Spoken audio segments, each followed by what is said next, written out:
Warning: some contents may be disturbing. Viewer discretion is advised.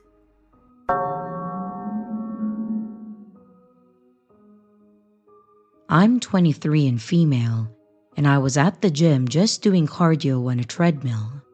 It was pretty empty, and not very many people there on a Thursday at noon. I always use the treadmills in front of the mirrors so that I can pay attention to my surroundings like a safe young woman. I was on the treadmill 2 away from the end, and all of them were empty, save one at the opposite end of where I was. And then this man gets on the treadmill right next to me, which is weird, but okay. I have my headphones in, and I am watching Criminal Minds, and every so often, I look up at the mirrors just to check my surroundings, and every time that I look up, this man is staring at me. Around 37 minutes of my 45-minute planned cardio, he drops his phone of the side of his treadmill closest to me. I was watching in the mirror, and he basically threw it down next to me. He then gets off the treadmill, picks up his phone, and then taps me on the shoulder. Now, I never took out my headphones, so I couldn't really hear what he was saying. He introduced himself, I never caught his name, and then he asked for my name, and I gave him a fake one. He then said something else, but I couldn't hear him because Derek Morgan got in a shootout. I just nodded and I returned to my show, clearly uninterested in whatever he had to say. At this point, I only had like 5 minutes left, and every time that I looked in the mirror, he was staring at me. I finished my workout and I went to the stretching area that is near the treadmills, still in front of the mirrors. I also took a glance at how long he had been on the treadmill, and it was something like 8 minutes, so not actually long enough to be a real workout, or honestly, even a warm-up. When I moved to the stretching area, he moved to the closest machine and he was still staring at me. Using the mirror, I started counting sets and reps, so in the middle of his set, I got up and left, thinking that this would give me enough time to get to my car and leave before he even noticed that I was gone. I then got to my car, sat down, turned it on, grabbed my seatbelt, and as I was about to click it into place, my passenger side door opened. I yelled, "Don't fucking touch my car!" And I pulled out of the parking spot with both doors wide open. I always back into parking spots because I saw something online from police saying that that was the safest thing to do, and I'm constantly worried about my safety. I drove a mile down the road with my passenger side door open. The next day, I went into the gym to report him, but like I said, I never got his name, and the gym didn't want to look at the cameras with me there and said that once they figured out who it was, that they would talk to him, which really didn't feel like they were doing anything about the situation. So the next week, I canceled my membership, and I've never been back.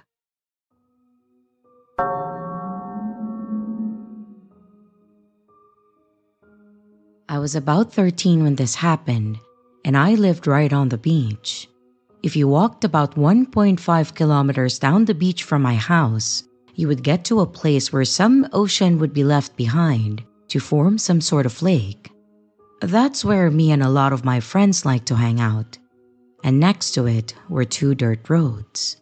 Anyways, I had a German Shepherd, and my mother used to kick me out of the house every weekend just for a few hours to go play with the dog, which honestly, I didn't mind. There was a cliff above the beach where you could take a walk to the lake, which was overlooking the beach, but it was covered in forest. And on that day, it was particularly hot, so I chose to spare me and my dog a hot walk and just walk up in the forest. I've done this so many times before, and I wasn't afraid at all. As I was walking, I hear muffled footsteps behind me.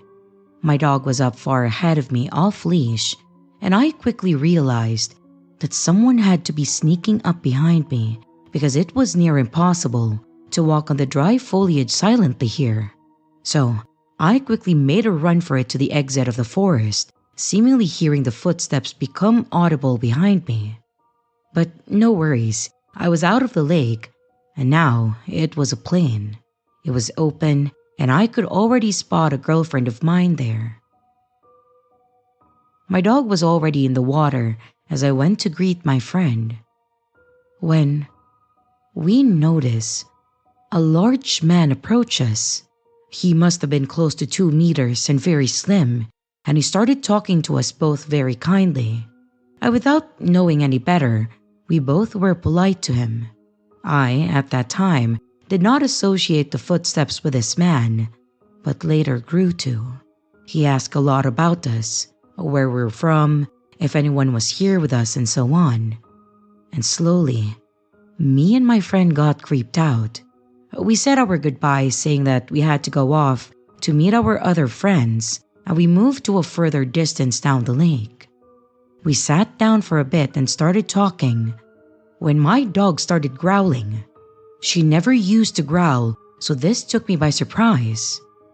I looked to see what she was growling at, and lo and behold, the man was standing around 50 meters behind us. Me and my friend had caught on now, and we moved again. And same thing, he was closer now. We were getting freaked out by this. We were being followed and we were all alone. My friend called her mother to come pick us up, though she was at least an hour away. That meant that we were stuck with this creep for an hour or so. The more we moved, the more he came closer.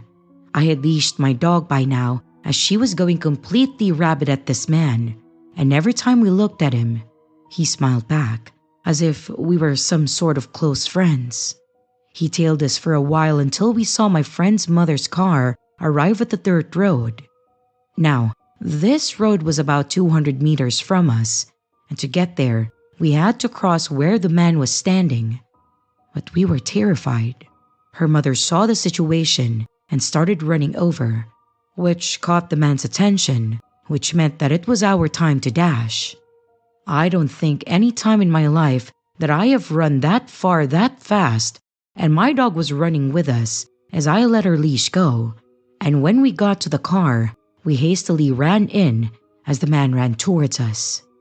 We stayed in the car while my friend's mother called 112 and waited inside the car. The man was throwing rocks and wailing at us, eventually running off as the police arrived. When the police arrived, they questioned everyone and went looking for the man, but they never found him. I'm still terrified that he's in that forest, waiting for me.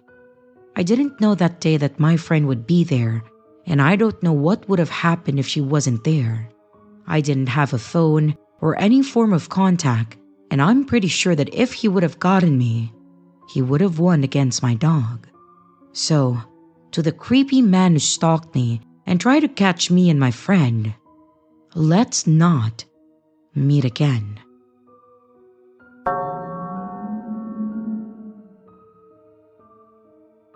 I, a 28-year-old female, live in a small, seemingly safe, but not so aesthetically nice subdivision. My partner, 30 and male, works in law enforcement, so I am home alone many nights throughout the week. A few months ago, we adopted a small dog, and since I work remotely, I frequently take our dog on walks throughout the neighborhood for exercise and to help with potty training. We have lived in the neighborhood several years, but normally do not walk the neighborhood much, so we don't know many of our neighbors. And now that I go outside more, I am beginning to meet more of our neighbors. Usually, it's simply a hello in passing, but there are a few neighbors that I now speak to frequently. Everyone seems harmless and friendly, except for this one neighbor who I would refer to as Bob. He's male and approximately 50. One day, I was out walking my dog, and as I passed Bob doing yard work, he stopped me and said what a cute dog I had. He went on to tell me about his time in the military, training bite dogs, and how he was shot and he had remnants behind his heart and etc. And while odd, it seemed friendly enough. What I thought was going to be a 5-minute conversation turned into 19 minutes of me smiling, politely nodding, and then slowly backing away. I'm going to try my best to retell the conversation from memory, but it is hard because Bob was all over the place and his stories were not cohesive at all.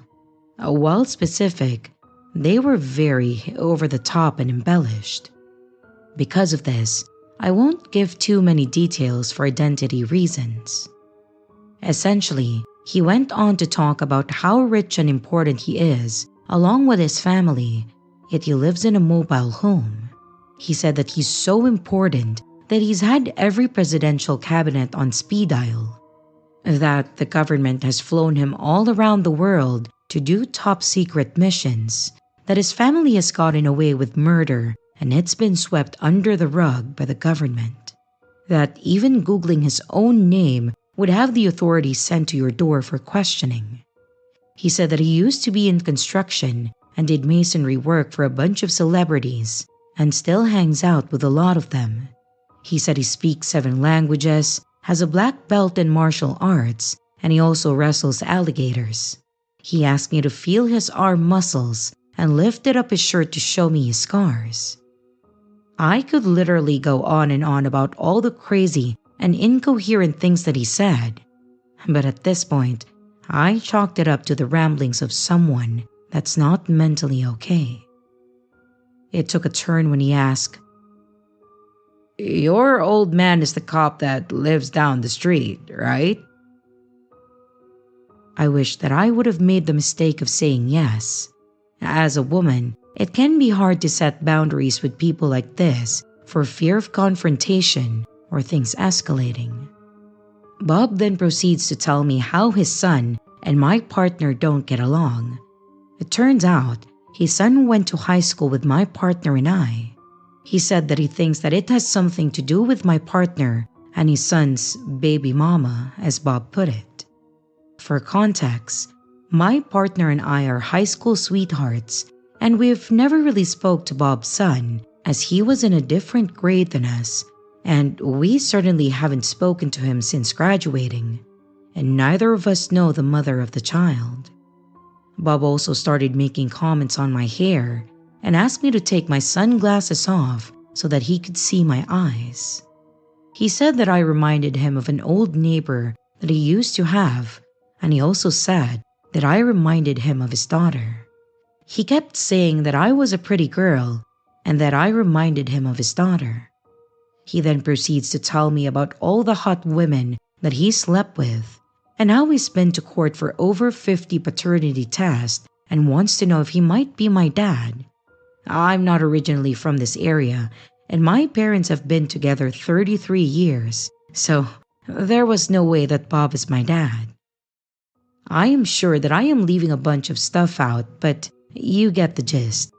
I finally was able to make a break for it, finish my walk, and then headed home. This was about 3 weeks ago, and I no longer go for walks with my dog. I take him to a park or a friend's house. And since then, Bob has come to my house and knocked on my door 3 times, and the last time being today. I obviously did not answer the door all 3 times, but the past 2 times, my partner was not home, and today my partner was sleeping. I am honestly a little freaked out, and I'm not sure what to do. My plan was to keep ignoring him, but I'm afraid that it will escalate, or I will run into him outside, since I have to take my dog out to go to the bathroom. My mom wants my partner to go talk to Bob to see what his problem is or what he wants, but I think that that's a bad idea. So please, let me know what you guys think. Do you think he's just harmless and a bit mentally unstable? Or do I have something to worry about here? Update. I looked him up on our county's clerk of court's website, and wow, He has a very long rap sheet dating all the way back to the 80s to the present day. It started off with traffic infractions, careless driving, running stop signs, but quickly escalated to possession and dealing with meth and cocaine. He had several charges for that. He also had charges for soliciting prostitution, 2 charges of kidnapping, and tons of battery charges, aggravated assault with a deadly weapon, grand theft of firearms, burglary, burglary with a firearm, domestic violence, violation of a protection order. And that is all I saw before I had to stop. I even thought that maybe I was looking at the wrong person, but I confirmed the full name and the date of birth. I'm going to do some more digging.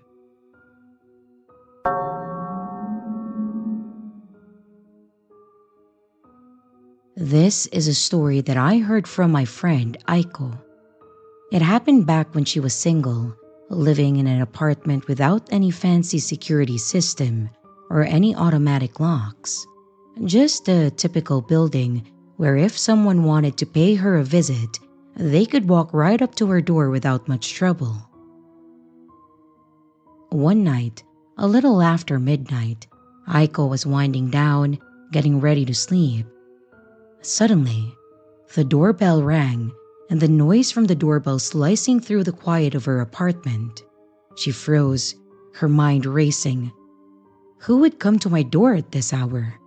As she tried to shake off the initial shock, but then the bell rang again, followed by a knock, and then another, and another. Each knock felt louder and more insistent than the last, as if whoever was on the other side was growing more impatient. Aiko held her breath. She said that she froze in place and felt a shiver run right through her. She didn't dare move, but then something made her blood run cold. The narrow mail slot in her door suddenly opened, and she said that she could feel a presence on the other side, lurking and watching. Then a voice, a man's voice, low and rough, maybe in his 40s or 50s. I know you're in there. I saw the lights on. Just open up, will ya? Aiko's stomach twisted. She didn't recognize the voice. It was no one that she knew. Her head was filled with panicked questions like, why was he here? And how did he know that I was home? Did he also know that I was alone? Her heart pounded as she called out, trying to keep her voice steady. Who are you? The man ignored her question, his tone shifting from coaxing to impatient. Come on, let me in. Just open the door. He insisted. It was as if he couldn't understand why that she hadn't already done as he asked, as if he had every right to be there. That's when Aiko's brain got into gear and she reached for her phone. She grabbed it, dialing the police and making sure her voice was loud enough for him to hear. I'm calling the police right now, she said, her voice trembling but firm. The moment the stranger on the other side of the door heard the word police, the man went silent.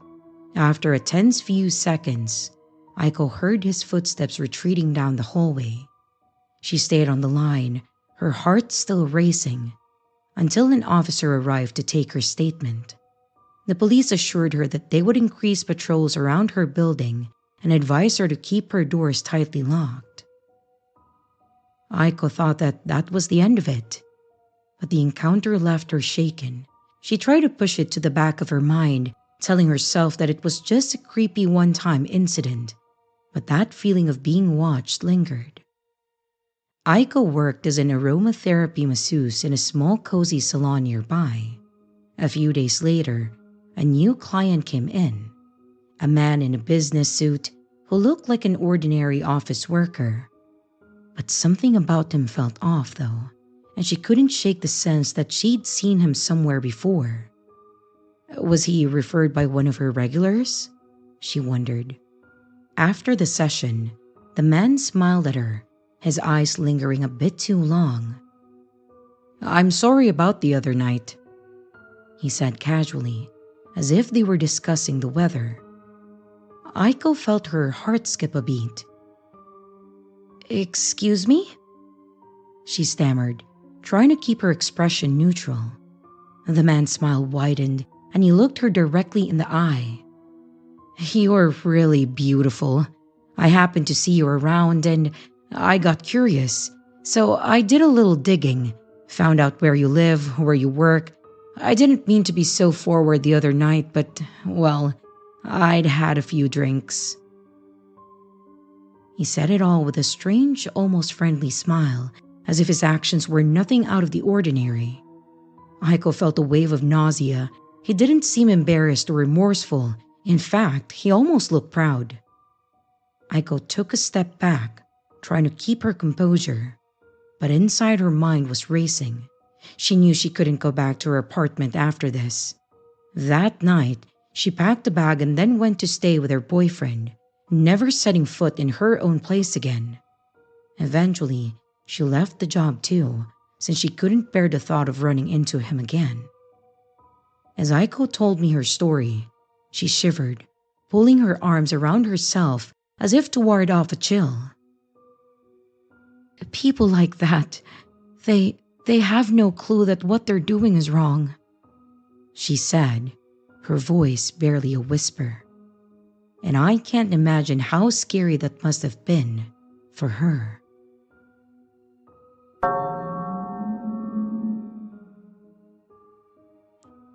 I'm 22 years old now, and we used to have a neighbor who was around 60 to 70 years old. He died a few years ago.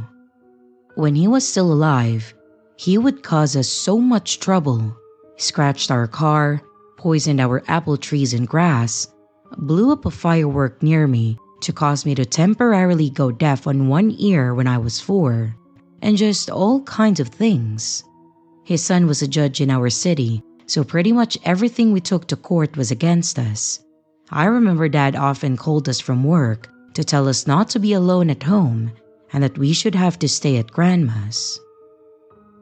When I was little, I think around 6 to 7, I would frequently have nightmares about seeing a face outside of the bathroom window. The window is above our bathtub.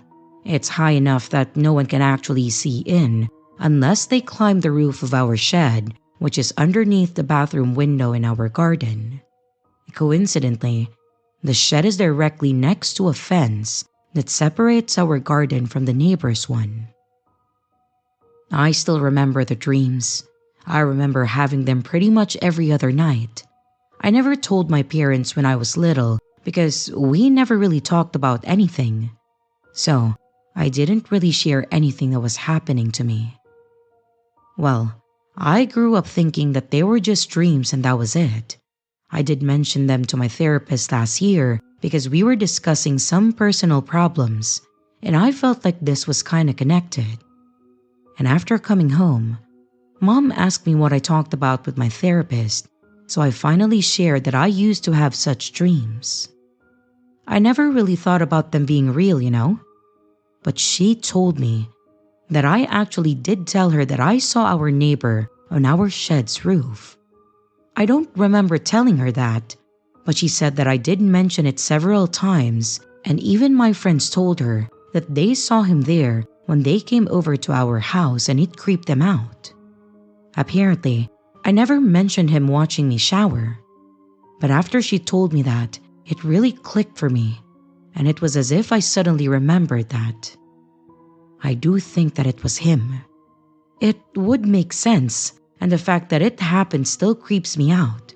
There was another incident that creeped me out too. It happened when I was around 9 to 10. I went to the balcony in the evening, and the balcony door was in my room, and I often went there to call my cat home in the evening. But this time, I saw a person standing in the middle of our garden. It was already dark out and I couldn't really tell who it was. I waited for a little bit to see what the person does, but I didn't really see them move. It was as if he was just standing and staring in front of him. I called out, "Dad?" Because obviously, I expected it to be him. even though I found it odd. But the person looked up at me, and even though it was dark, I could tell that it was someone else. I think it was partly because my eyes just adjusted to the dark and I could make out the silhouette of the person better. I went to tell my dad, who was downstairs, but when he looked, there was no one there. When I went back upstairs to my room and I went to the balcony again, I noticed my neighbor's back door closing just when I looked there. I don't remember if it was directly the next day or a few days later, but our grass turned brown and we found that it was poisoned, most of the grass being out of reach from his property.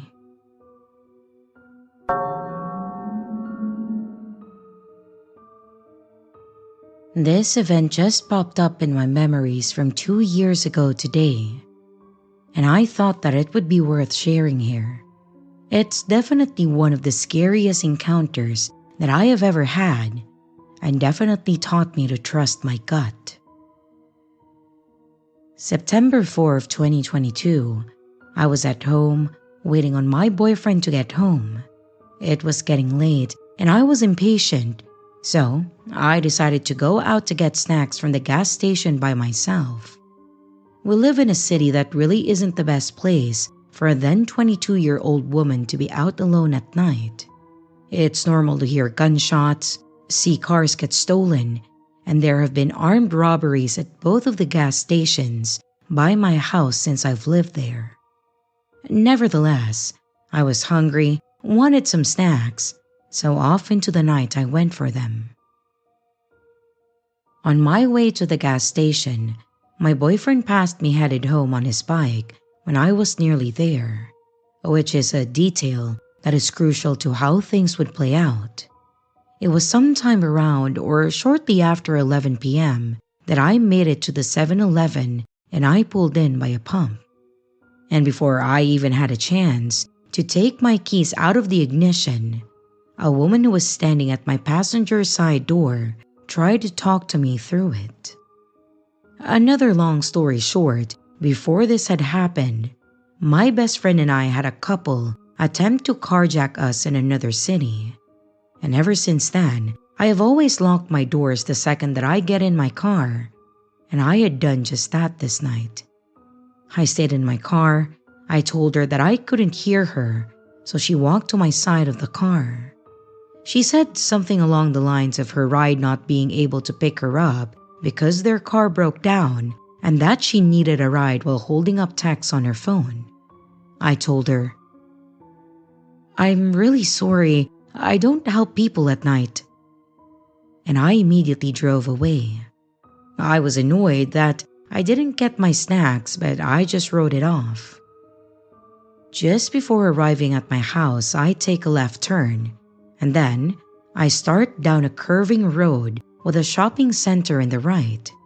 The first light on this stretch of road leads to my neighborhood where I make another left in.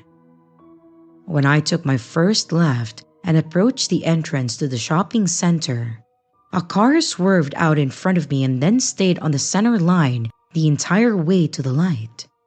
I kept my distance and I pulled in behind them into the turning lane of my neighborhood. When we made the turn, they stopped next to the curb on the right side of the entrance. And this put me on very high alert and I passed them quickly. I am going to try my best to describe the shape of the area of my neighborhood that this took place in for context. When you pull into the neighborhood, there is a long straight road that has a left-hand turn shortly after the entrance, and then a right-hand turn further down. Both entrances connect into a loop going around the entire neighborhood, and the straight road that we were on is the main road in and out that connects them. I passed them on the main road and I drove down to the second turn to head to my house. When I passed, they started to drive as well and then followed me at a distance. Other people pull in behind me all the time, but this just felt different. I passed my parking spot, but I took note that my boyfriend was home, making my way through the loop that would lead to the other entrance. For a split second, I almost thought that I was overreacting, and I turned around, but as we made our way down the road, I knew that I wasn't. As I drove slowly through the loop over the speed bumps to prevent speeding, they got closer and closer to me. Over the last few, they were so close that I couldn't see the front of their vehicle. And after the last bump, there is a small turn with a dumpster, and then a straight to the main road. When we hit this curve, a man was walking to the dumpster and they backed off significantly. I took this as my chance and I took off away from them. I turned left back towards my house on the main road while yelling at Siri to call my boyfriend. I told him, "Come outside," and I floored it down the main road, blaring my horn the whole way. The car gunned it after me, and I prayed that my boyfriend would be outside in time. I quickly pulled into my spot, still honking, and the car skidded to a stop behind my car at the angle so that I couldn't back out shortly after I parked. Two grown men immediately jumped out of the car while I stayed in mine, horrified. They quickly started to approach my doors until they saw that someone was waiting for them. My boyfriend told them that they needed to get back in their car and then to leave and to not make a single move near me again. They tried to argue, saying that I follow them and some other nonsense that I honestly couldn't understand over my sheer panic and my adrenaline rush. My boyfriend was ready to stand his ground and do whatever he had to protect me, and he conveyed that. The men eventually left, and I took my time getting out of the car, still in complete shock. The police were called, and they showed up nearly 2 hours later, saying that they didn't see the car in the area. I wonder why. They never looked any further into it. And needless to say, my boyfriend was with me every night and would even meet me at the entrance of the neighborhood after work to ride me home for some time after. I often think about what those men would have done if I had turned around or not even thought twice and pulled in my space to begin with. Would they have followed me all the way to the police station if my boyfriend wasn't home? Or was that woman a part of it? The whole thing just makes me nauseous. I had a feeling for a couple of weeks before this happened to keep an extra eye out on cars behind me to make sure that I wasn't being followed. It's a crazy thing to look back on now. It's very scary to think about how things could have ended if I had let that woman in my car or didn't have someone to scare them off. So to the woman who approached my car and possibly set me up, get wrecked. And to the men who followed me home and intended to do God knows what to me, let's definitely never, ever meet again.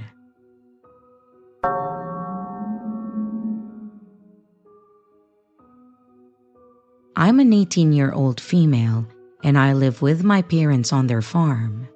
We have a relatively big house with a nice back patio, and we got a hot tub a while back, which my parents used a lot and I sometimes joined them. Since I have my own car, my parents have gotten more comfortable with leaving me at the house when they leave for extended periods of time. The longest they've been gone is almost a week, and they kept in contact with me the entire time. I just take care of our animals and chill out when I'm not working, and I have gotten so used to being alone. My parents were both raised in farming/ranching families, but I was a city kid until they bought a farm and then moved us out here.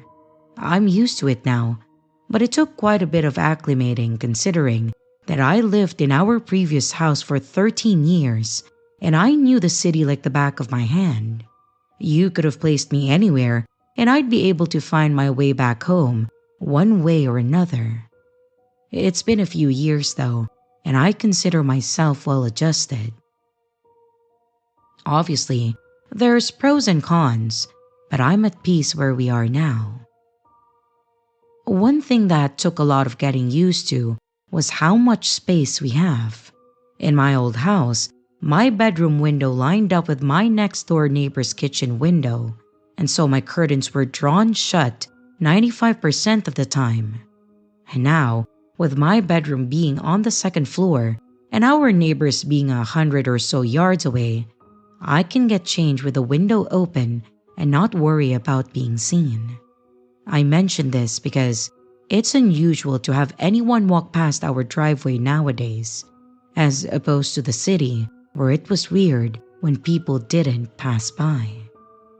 Anyway, this took place a few weeks ago, and my parents had gone to a distant cousin's wedding, so they left me at the house to look over at the farm. I was fine with this, as I didn't really know the said cousin very well, but I sent my well wishes with my parents. We sent constant updates back and forth for a few days that they were gone. Earlier, I mentioned that we had a hot tub on our back patio. I believe it was the second or third night, and I had gotten home from work absolutely exhausted. I decided to relax in the hot tub for a bit to just soothe my sore muscles before going to bed. I'm a bit of a night owl, so by the time that I have taken a nap and had dinner, it was around 11 p.m., and the sun had pretty much set. Another one of my favorite things about living on a farm is the lack of light pollution. I can look up and easily see the stars above me. I've always been into astrology/astronomy, and I love stargazing. That was part of the reason that I waited so long before going out to the hot tub. I went out and got myself settled, and I just sat in the hot water, enjoying the stars and the heat, and occasionally sipping my drink that I brought out with me. It was still light enough that I could see the edge of our property, but dark enough that I could see the stars relatively well. I had probably only been out there for 10 minutes when I suddenly got a chill down my spine, and it wasn't from the breeze on my heated skin. I felt like I was being watched. Immediately, I snapped out of my daze and I turned to where I felt the feeling was coming from. It took my eyes a bit to adjust. I'm nearsighted, but I wasn't wearing my glasses outside. And when my eyes adjusted, I felt my stomach drop at what I saw. From the patio, looking straight ahead, you could see our barn, which has some fences connected to it that make up a couple of pens. Our older horses are in the largest pen to the right of the barn, and behind that pen is a large field that stretches to a row of saplings. Behind those saplings is a barbed wire fence, which indicates the end of our property. To the left of the barn is a patch of trees that lead into the forest that surrounds our property, though there's a few divots here and there where we have set up some other farm things like a garden and a chicken coop. And while I couldn't see directly behind the barn, I could see beyond it, into the field behind the pens, which is where I spotted what I figured caused my feeling of unease. A few feet out of the forest, standing between two of the saplings at the edge of our field, was a figure of what I assume was a person, just standing there in the darkness. I immediately knew that was where the feeling was coming from. I stood up in the hot tub and I turned to face the person. For a few moments, I just stood there looking at them. I don't know if they saw me, but when they did, they didn't move after me staring at them for a solid minute. I decided enough was enough, and I got out of the tub. I closed everything up as quickly as I could while trying not to look panicked, and then I went inside, where I immediately turned all the lights on, shut all the windows, and locked the doors.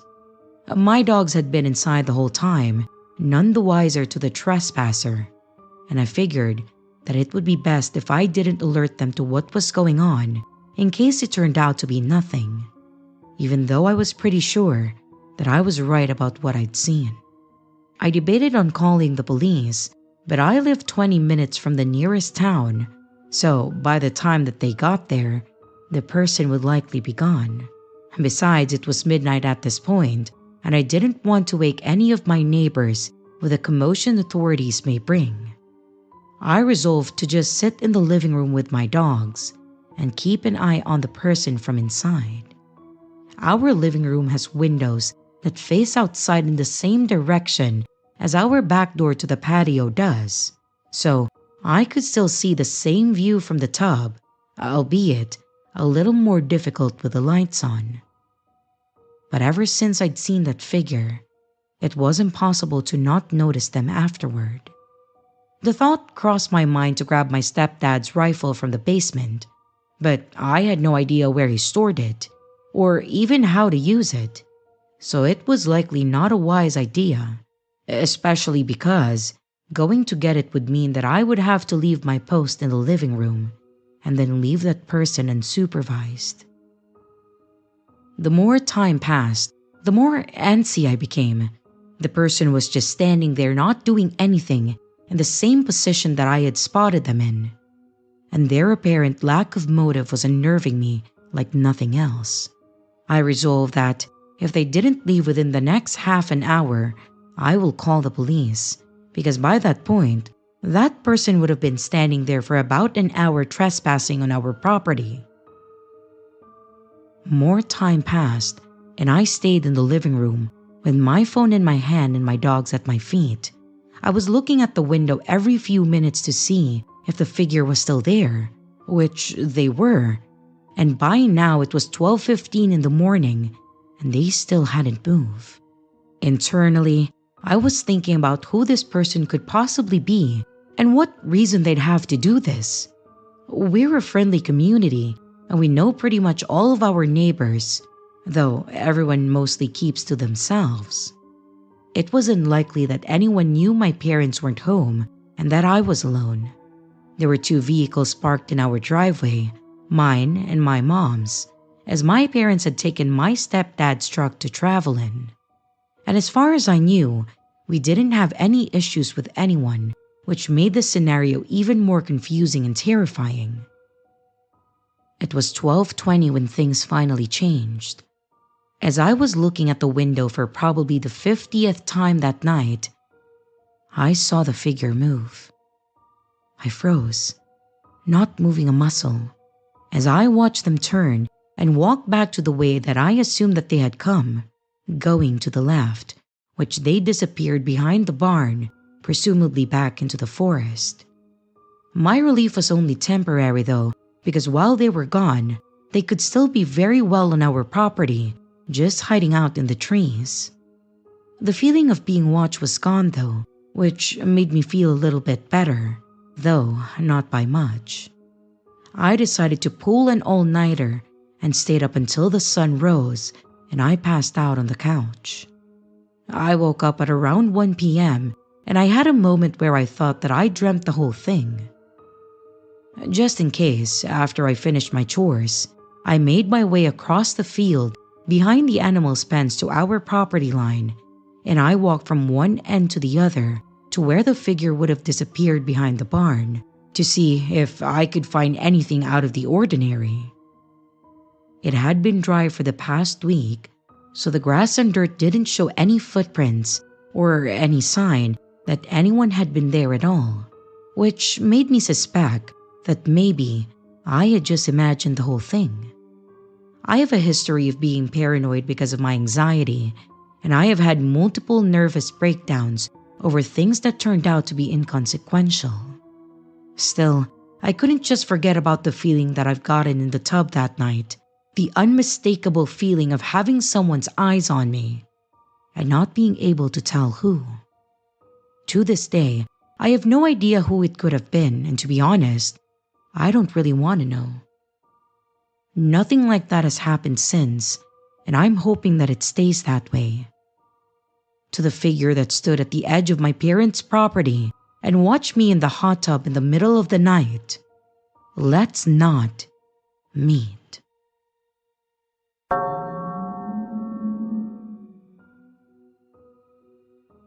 My wife and I have always been big on drinking.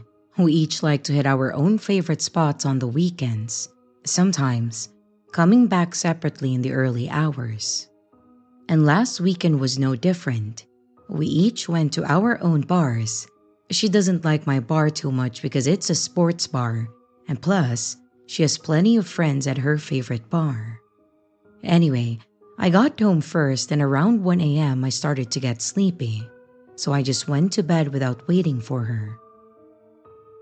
But not long after I drifted off, a loud knock on the front door pulled me right out of my sleep. I sat up, groggy but alert. I thought that it might be my wife, so I called through the door. "Is that you?" And I mentioned my wife's name. A woman's voice responded. It said, "Open up." Something about it didn't sit right with me. The tone, the way she said it, it felt off somehow. I frowned and I called again. "Who's there?" "Let me in," the voice drawled out, but it didn't sound any clearer. If anything, the voice was getting creepier. Now, let me explain something about our building. It's got a secure entrance, meaning anyone who doesn't live here can't just waltz in. Visitors have to get buzzed in by someone already inside, which means that if it wasn't my wife, this person shouldn't have been able to reach our front door at all. And to make matters stranger, there's no peephole in our door. So without the intercom camera, which they hadn't used, there was no way for me to see who was on the other side without opening it. Curiosity gave way to a rising sense of unease. Still, I tried one more time. "Hey." I then called out my wife's name and asked, "Is that really you?" I waited, tense. There was a pause and then the voice replied, "It's me." "It's me." A chill ran down my spine. Something about her tone was disturbingly flat. I took a breath, backed away from the door, and I returned to the bedroom. I grabbed my phone and I called my wife, hoping to get some clarity. When she picked up, I was instantly relieved. She was still out with a mutual friend at one of our usual bars. I quickly explained what was happening as I listened to the increasingly loud pounding coming from the front door. "Stay there," I told her. "Don't come back until I call you again." And she agreed, saying that she would crash at her friend's place, which put me at ease. At least she was safe, but I wasn't. The knocking was relentless, each bang louder than the last, each hit against the door jarring me to my core. Summoning all the courage that I could, I went back to the door and I yelled, "Go away! I'm calling the police!" The knocking stopped. For a few heart-pounding seconds, I stood there in silence, clutching my phone. Then, without warning, there was a powerful, deafening thud, a kick by the sound of it, slamming against the door so hard that the whole thing shook. And then, silence. Nothing. I held my breath, listening intently. But it was like they just vanished into thin air. I waited a few minutes trying to hear if they were still in the building, but it was dead quiet, not a single sound from any nearby doors or hallways. After about 5 minutes of strained silence, I decided that it was probably safe and went back to bed, though I was far too wired to sleep. Just as I started to relax, a faint noise echoed from above me. Small but unmistakable. It was a series of soft knocks, matching the exact rhythm that I had heard earlier. It was coming from the ceiling directly above the bedroom. This didn't make any sense. We live on the top floor. There is roof access, but to get up there, you would bring a ladder. There's absolutely no way anyone should be up there in the middle of the night. And yet the knocking continued. Soft but insistent, as if someone was standing right above me, mimicking the same creepy rhythm from earlier.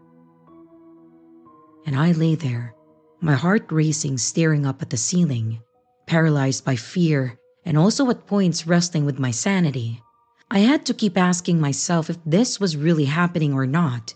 I mean, I guess I could have been hearing things, but I really don't think I was. Then, just as abruptly as it started, the sound stopped and silence fell heavy and suffocating. After a few minutes, I shakily picked up my phone and called my wife again. I told her everything that had happened and made her promise not to come home until morning. She promised and agreed to stay over at her friend's house, and I felt some relief knowing she wouldn't be in danger. But I was still trapped here. I thought about going out myself, maybe grabbing a late night drink to calm my nerves. But the idea of walking out of my front door from the safety of my place made my skin crawl. I couldn't bring myself to open it, not after everything that had happened. In the morning, once the sun was up and things felt somewhat safer, I contacted the building's management and asked if they could check the security footage. I also let them know that I wanted to file a report about a possible intruder. We agreed that they would review the footage and let me know if they found anything. I hoped maybe that they would see the person on camera, something that could explain what had happened to me. But they never found any evidence of anyone entering or leaving our building that night. No one. That was 2 weeks ago, and I still can't shake the feeling that someone or something was right there, just on the other side of that door, trying to get in. I'll be honest, we're thinking of moving.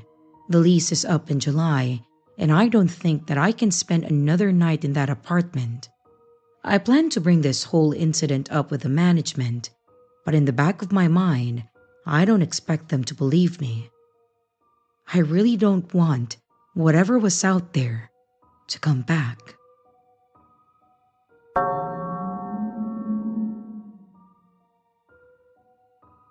I will never forget the time where I almost lost my life in 2022. It was in the month of September, and I lived in Onalaska, Wisconsin. I was also a sophomore in high school. I met this 17-year-old man named Austin at my summer job. He used to go to the same high school as me, but he got expelled for plagiarism. He would pick me up and drop me off at my home every day of the summer when we had work because I didn't have a driver's license at that time.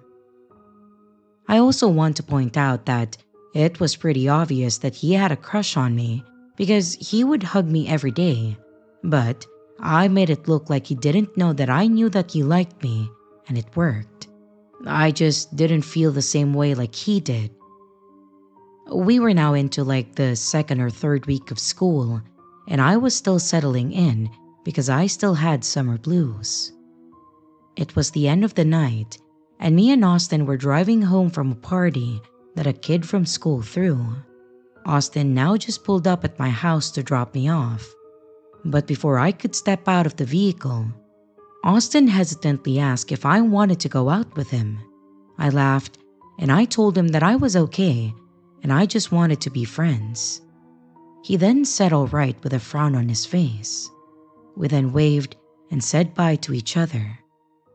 I then went inside my house and I took off my shoes. I changed into my pajamas, brushed my teeth, and I was ready to go to bed. Before I could even go to bed, I got a text from a friend. I unlocked my phone, and what I read on my screen will forever haunt me in my dreams. It was a long paragraph about how Austin had been secretly taking photos of me while I was sleeping in my bed through my window. I would sometimes leave the shades to my window open because no moonlight or streetlights ever came through my window. I also saw the photos of me sleeping. The reason how my friend found out is that because Austin bragged to her about this through text. He also had a photo album of it that was labeled, "The Love of My Life." Right there and then, I felt like a needle was going through my heart, realizing his obsession with me. I sent him a text in all caps telling him to never contact me again. He then said that he was sorry, was playing the victim card. I felt like screaming after reading his text. I then sent him another text saying to him that he needed to lose my number. And the next you know, I blocked him. I wasn't feeling tired now, so I went to go take some melatonin and Benadryl so that I could fall asleep quicker. And it worked, but not for long. I don't know what time it was, but I woke up to the sound of my window shattering. I couldn't react quickly, and right in front of me, there he was, Austin. Before I could see what was in his hand, I felt my face being stabbed with a knife. I started to cry and scream, and about 5 seconds later, I heard my dad scream out in the hallway. "What the hell is going on?" And that's when Austin managed to escape through the broken window. Next, my father came storming in my room, and he had a look of terror on his face. He was feeling a mixture of sadness and anger, and he started hugging me and asking if I was all right and what had just happened. I was honest with him, and I told him that I wasn't fine or safe, and that boy Austin broke through my window and started attacking me with a knife. Now my father's emotion turned to 100% anger, and he ran out of the house chasing down Austin, but he wasn't able to find him. I called the police and told them my story, and they said that they would be there ASAP. They arrived in 10 minutes later along with the medics. I was now feeling very dizzy, with blood all over my face. My father gave me some water and a towel to wrap around my body. I was able to tell them my side of the story, and I was then taken to the hospital in the ambulance, while the police would try to locate where Austin was. I was treated for my stab wounds, and I stayed overnight at the hospital, and I was able to go home the next day. It took the cops a little while to find him, but they eventually found him. I was given information that when Austin was at the hospital, he stated that he was going to prison for a long time. He admitted that he didn't know why he did it, and he expressed that he loved me. As a result, Austin was charged with felony counts with attempted first-degree intentional homicide, armed burglary, and was subsequently given a cash bond at $50,000. A year later, he was guilty from the first charge, but the second charge was dismissed. Ultimately, Austin was sentenced to 16 years in Wisconsin State Prison and 4 years of extended supervision.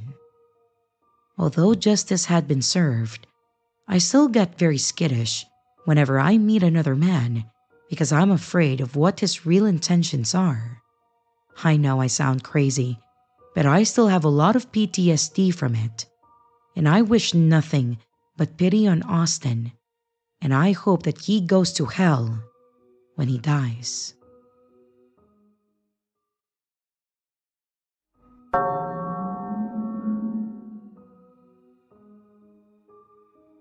So, this actually happened about 2 hours ago.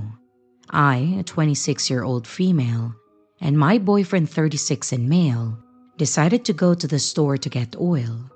We have to go out 45 minutes just to get this, out in a bad part of the city.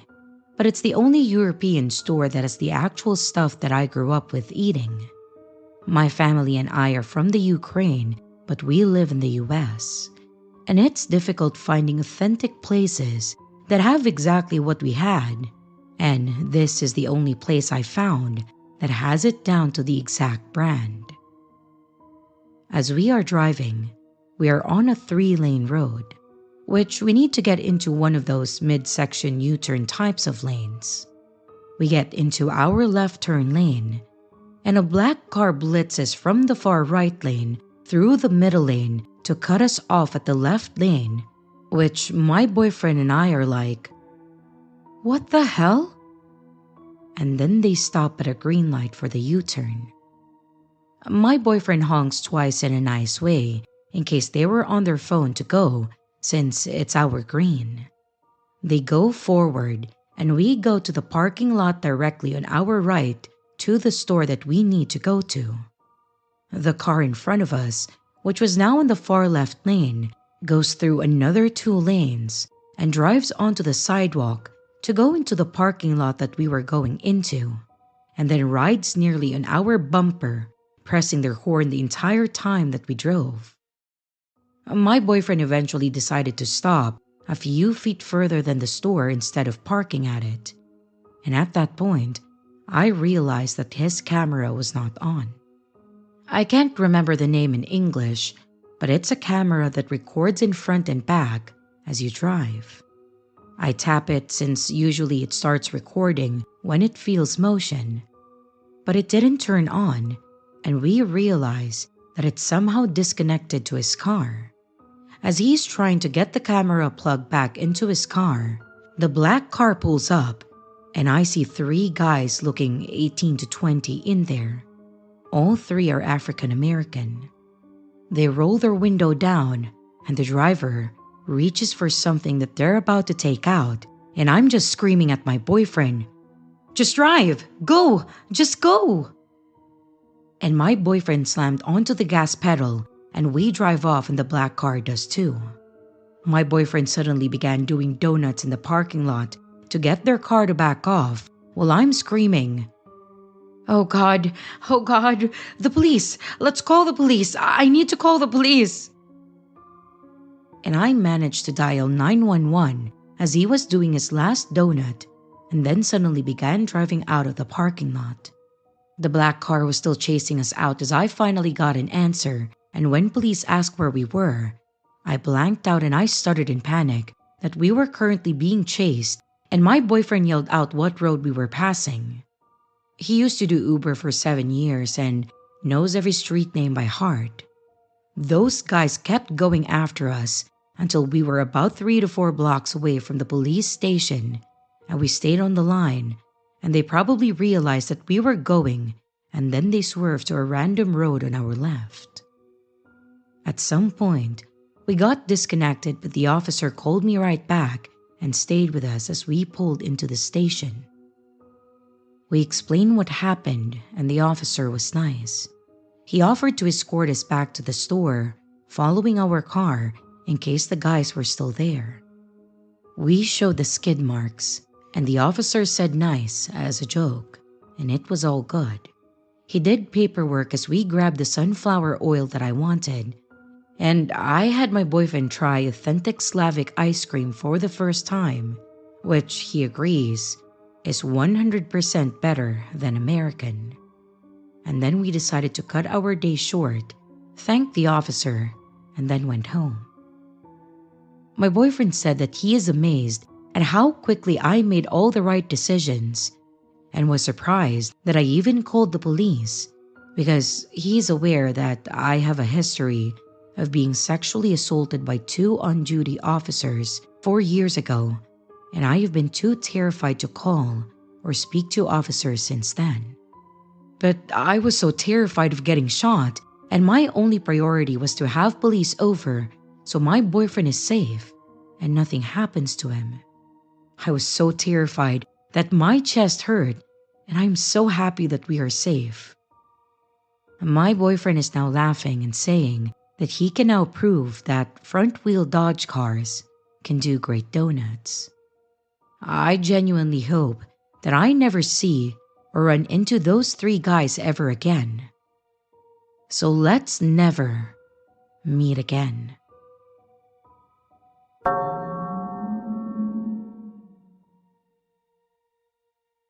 Hi. So as the title says, I'm 21. I'm not sure if gender matters, but I am a female. Now, this might sound maybe a tad bit overdramatic since it's been years since this incident has happened that had caused this fear. But I just want to get it off my chest as someone who doesn't really talk about it. I personally find this encounter super creepy, especially getting older and being able to look back on it. I've learned a lot from it, so maybe posting what happened could either guide others to stay alert that it could happen to them, or even know the signs. I live in rural Ohio, so there's not much that goes on here. We don't live in the best area either, with lots of druggies and pedos. Just if you have kids, you really shouldn't live around here basically. But when I was younger, we didn't really worry much about anything happening to us or questionable things due to the fact that our family was known in this area. My grandpa was a known cop for many years and was extremely respected, and people knew that he would fight over us. So nobody really messed with us. We also lived around multiple other children our age. It wasn't uncommon to let your kids run around by themselves just before nighttime, because our neighborhood essentially relied on each other and the other kids to keep each other safe, and it worked for the most part. We knew what people to stay away from, and they knew to stay away from us as well. When I was in middle school, the bus ran at 7 a.m., and we would have to be at the end of our long driveway by 7 a.m. to catch the bus on time. And this happened during winter, and our bus tended to be late sometimes. It would reach us around 7:05 or 7:15 the latest. But we made sure to be out at 7 a.m. just in case that they were on time. It was me and my two cousins. One was 4 years younger than me, and the other was a year older, but we were in the same grade.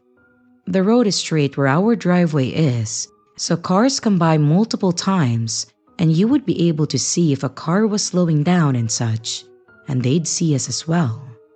We were always told not to stand by the end of the driveway, and always keep a distance, so if a drunk driver or whatever happened to swerve, we would be okay for the most part.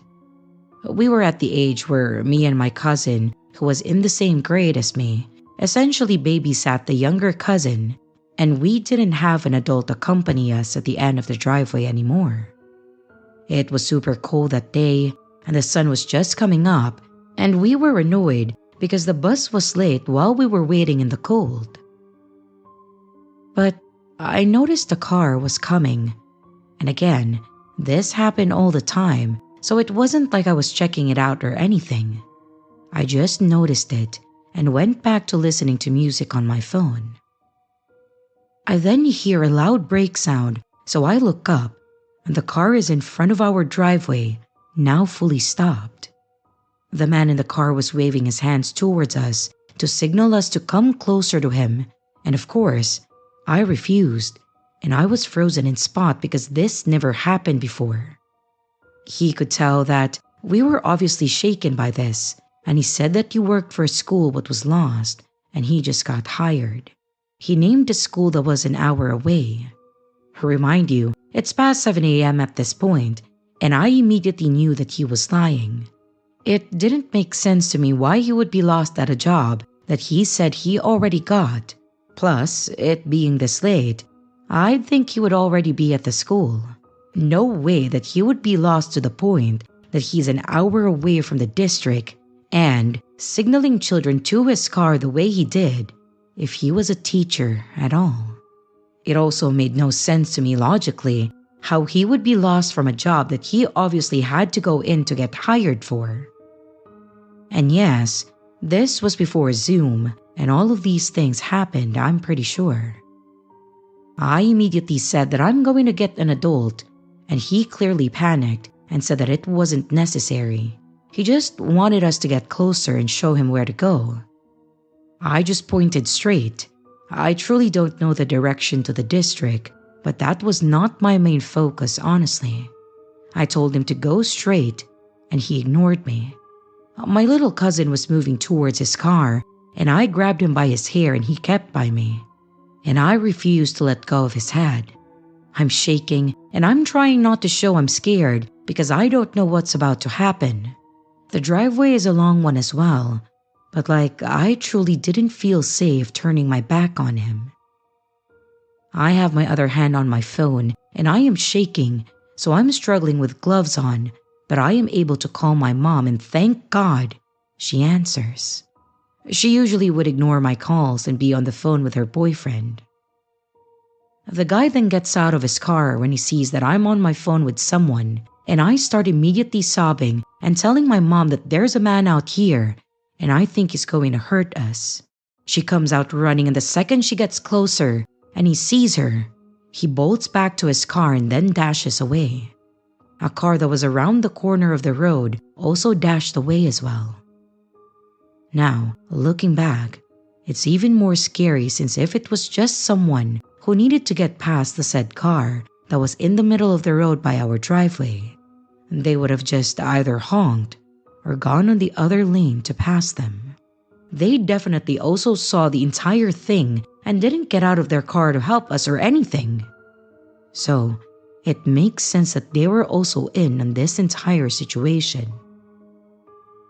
I'm forced to go to school that day, and my mom calls the cops, and when I get home, I found out even more horrible news that just made me realize that my gut feeling was correct.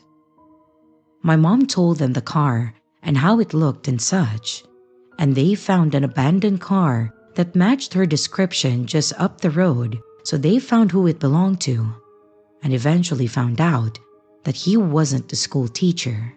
He worked on the barges, and the cops said that they thought it dealt with sex trafficking from the looks of it, and they didn't even catch him since they've already left on the boat or whatever. Who knows what would have happened if he got one of us?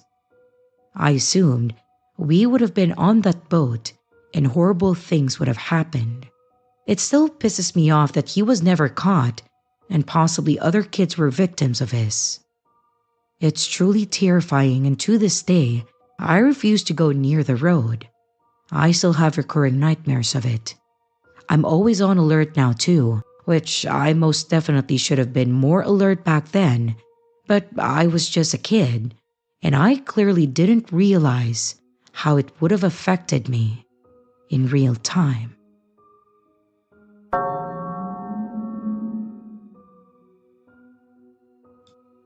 It was autumn in 2015, and I was 23 years old. I am now 31. During that time, I lived in Lancaster as I was studying at Lancaster University. For those who may not be familiar, it is a small and rather quaint town in the north of England. As a student, you could either live at the university campus or in private accommodation in the town. I had decided to live in a newly built renovated apartment in a nice side of town, and yes, it was expensive. I had already been studying for 2 years and I had reached my 3rd year. By this time, I had grown accustomed to the layout of the town and I felt comfortable and safe living there semi-independently. I was with 2 other friends who were also studying at the university.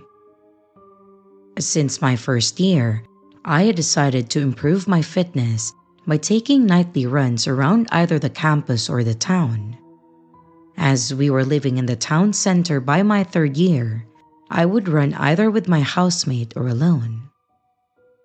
Now, one important thing to note about Lancaster, which will be important later, is that it has quite a large residential area that is hilly and far removed from the bustling center, which at that time was a hub for the students or the local northern folk. Occasionally, I would run with my housemate. However, I preferred to run alone and listen to some kind of heavy metal. I was a big fan of Deftones during that period.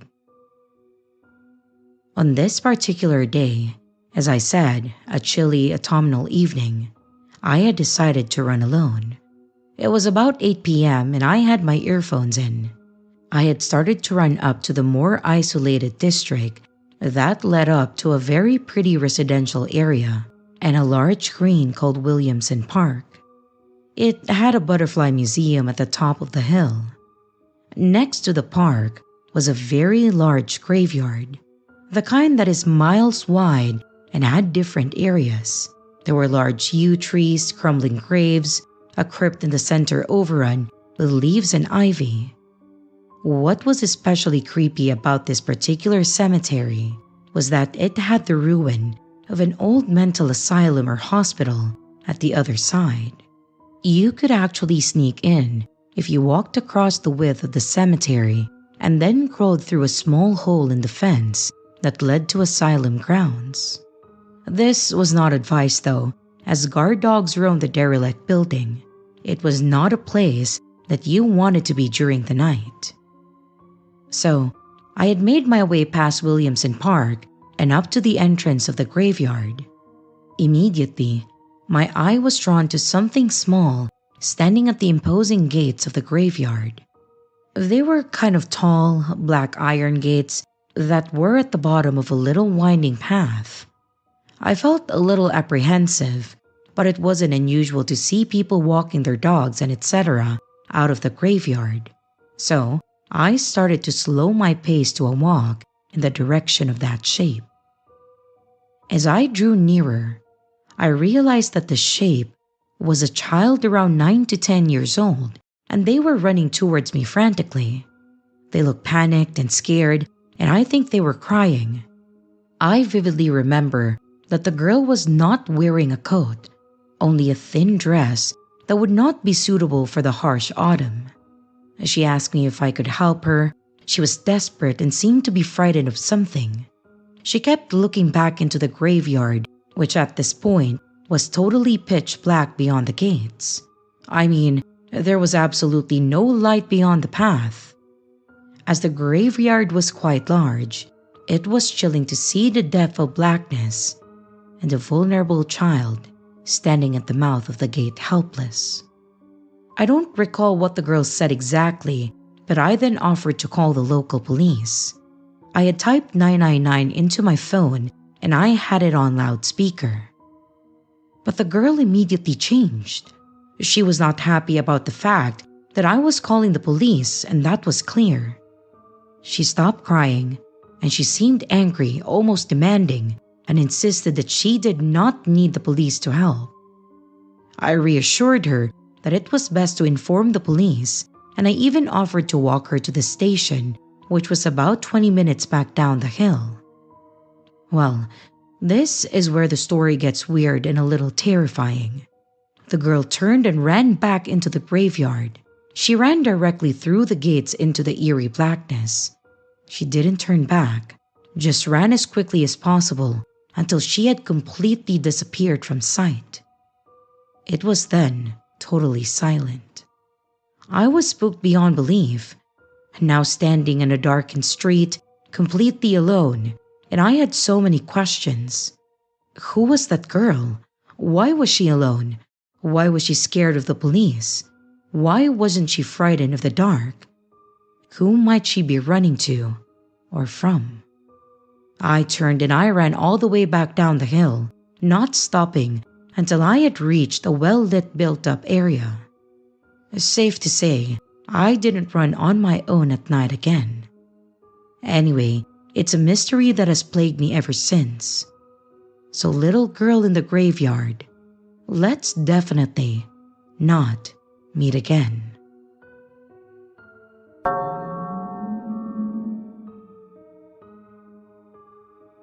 There are moments in life that you wish never happened, memories you wish you could erase, yet they cling to you like shadows. This is a story of one such shadow, a story that shaped my life in ways that I wish it hadn't. It's not for the faint of heart, but I believe that sharing it might help others understand that they are not alone. I met Jeremiah during my freshman year of high school. We started dating at the beginning of my sophomore year, and we were together until graduation. On the surface, we seemed like a typical pair of shy teenagers, lost in our own world of holding hands and shared secrets. But what the world saw was merely a facade. Behind closed doors, Jeremiah's demeanor was far from loving. He was controlling, he was manipulative, those behaviors that slowly escalated into physical and sexual abuse.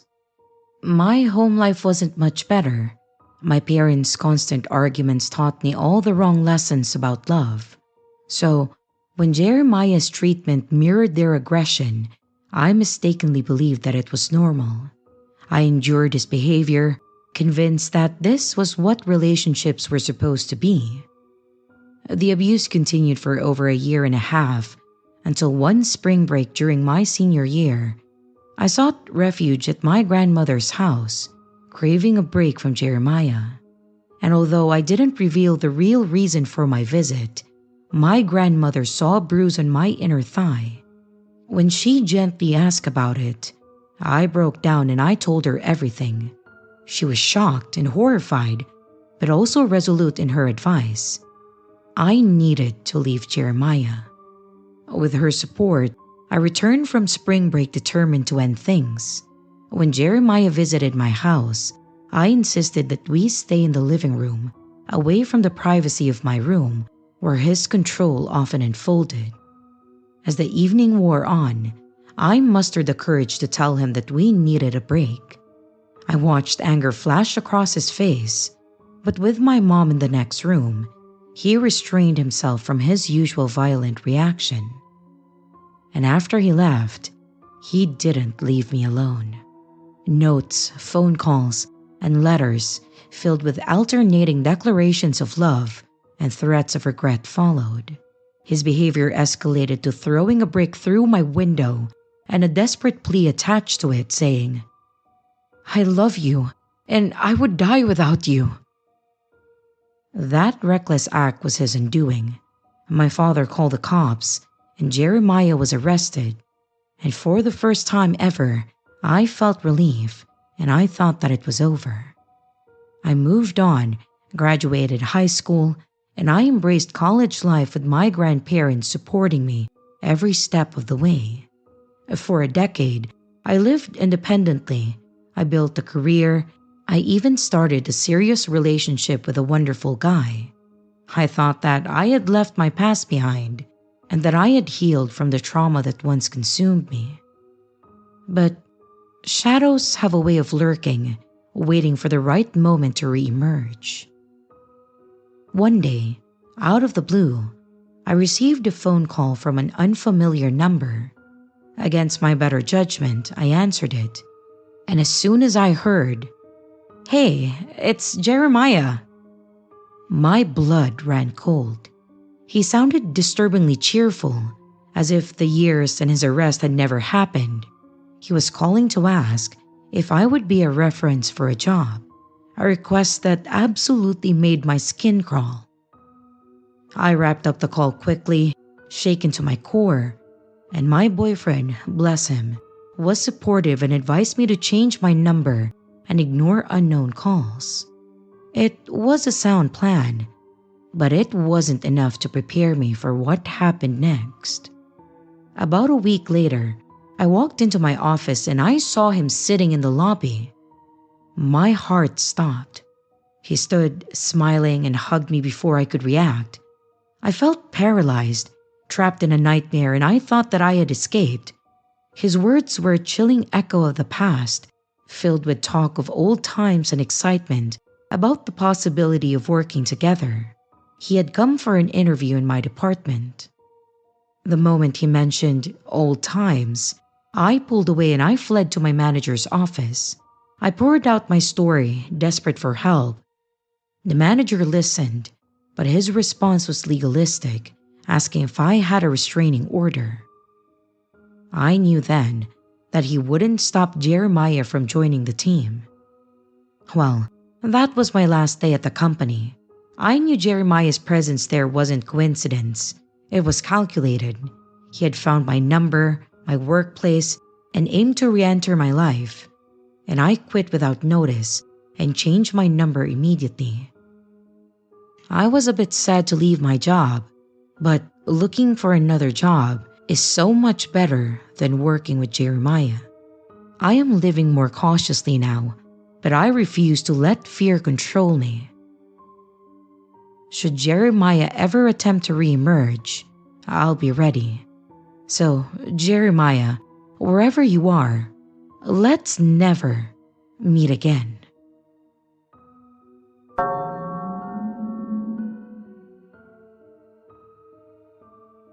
This happened when I was in college. As I've said in some of my previous stories, that was a period in my life where just a lot of creepy shit happened to me. I don't really know what I was doing to attract so many weirdos at that time of my life. But I probably should have been evaluating my life choices a little more closely. But anyway, on to the story. During college, I worked as a tutor at school, but on the weekends, I would sometimes babysit for family friends. One of the kids was actually old enough that he didn't need a babysitter. We'll call him Chris. But he wasn't old enough to watch the younger kid. We'll call him Kevin. Thus, my presence, on the night that would prove to be honestly terrifying as hell. I don't know. Maybe you won't think it's as bad as I felt like it was, but we will see. Okay, so anyway, I was babysitting for this family one Saturday night. The parents didn't usually stay out too late, getting home at like 10 p.m. most nights, or earlier even, when I babysat for their monthly date night. But this particular night was a special situation. I can't exactly remember the circumstances of it now, but I mean, I was 19 and I could stay out past 10 p.m. They figured that they would be home by 1 a.m. They said that I was welcome to spend the night, but I have already decided that that would not be happening. That house honestly had a super weird vibe. It was kind of isolated, and they had all these old buildings on the property, some sheds, a gigantic barn, and etc. Maybe I've watched too many horror movies, but all I could think was that there were so many places for people to hide in those buildings. Plus, the house was really old too, and those always freak me out because, ghost. So, I would not be spending the night, that was for sure. I was babysitting the kids, and Kevin wanted me to go help him find something in the basement. He had all these costumes that he used to like to dress up in. Once, he scared the absolute shit out of me when he came up behind me in the dark wearing an ultra-realistic soldier costume, carrying a replica musket that I would have sworn was real, but turned out that it wasn't. I nearly lost my shit that night. The basement was the second creepiest part of the house. The creepiest was the attic, obviously, because attics are terrifying. So, if he would have asked me to go up there, it would have been a hard no. It wasn't fully finished and was really big with lots of corners and turns and hallways and shit, with a bunch of different rooms. It was actually my first time going beyond the stairway, and I kept thinking that if I had been aware of just how scary this basement was, there was no way in hell that I would be babysitting in this house. But I, of course, didn't want to look like a wimp in front of a child. So I went with Kevin to his costume area, which was kind of deep into the basement because, of course, it was. As we were looking for the costume, Kevin was looking, and I was just there, questioning my life choices that had led me at that moment. We suddenly heard noises that can only be described as footstep-like upstairs. At first, I just said that it must be Chris. But then Chris was just suddenly in the doorway, scaring the fucking hell out of me.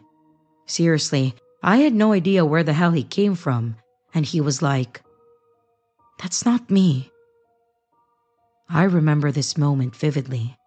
The three of us standing near this closet, filled with various costumes, of varying creepiness in this tiny room, in a super sketchy basement, listening to what we thought were footsteps upstairs. Well, this is how we die, I thought, really kind of immediately at peace with it. But that only lasted a second before I thought, nah, fuck that shit. And I looked around for a weapon. This is where watching too many horror movies actually came in handy.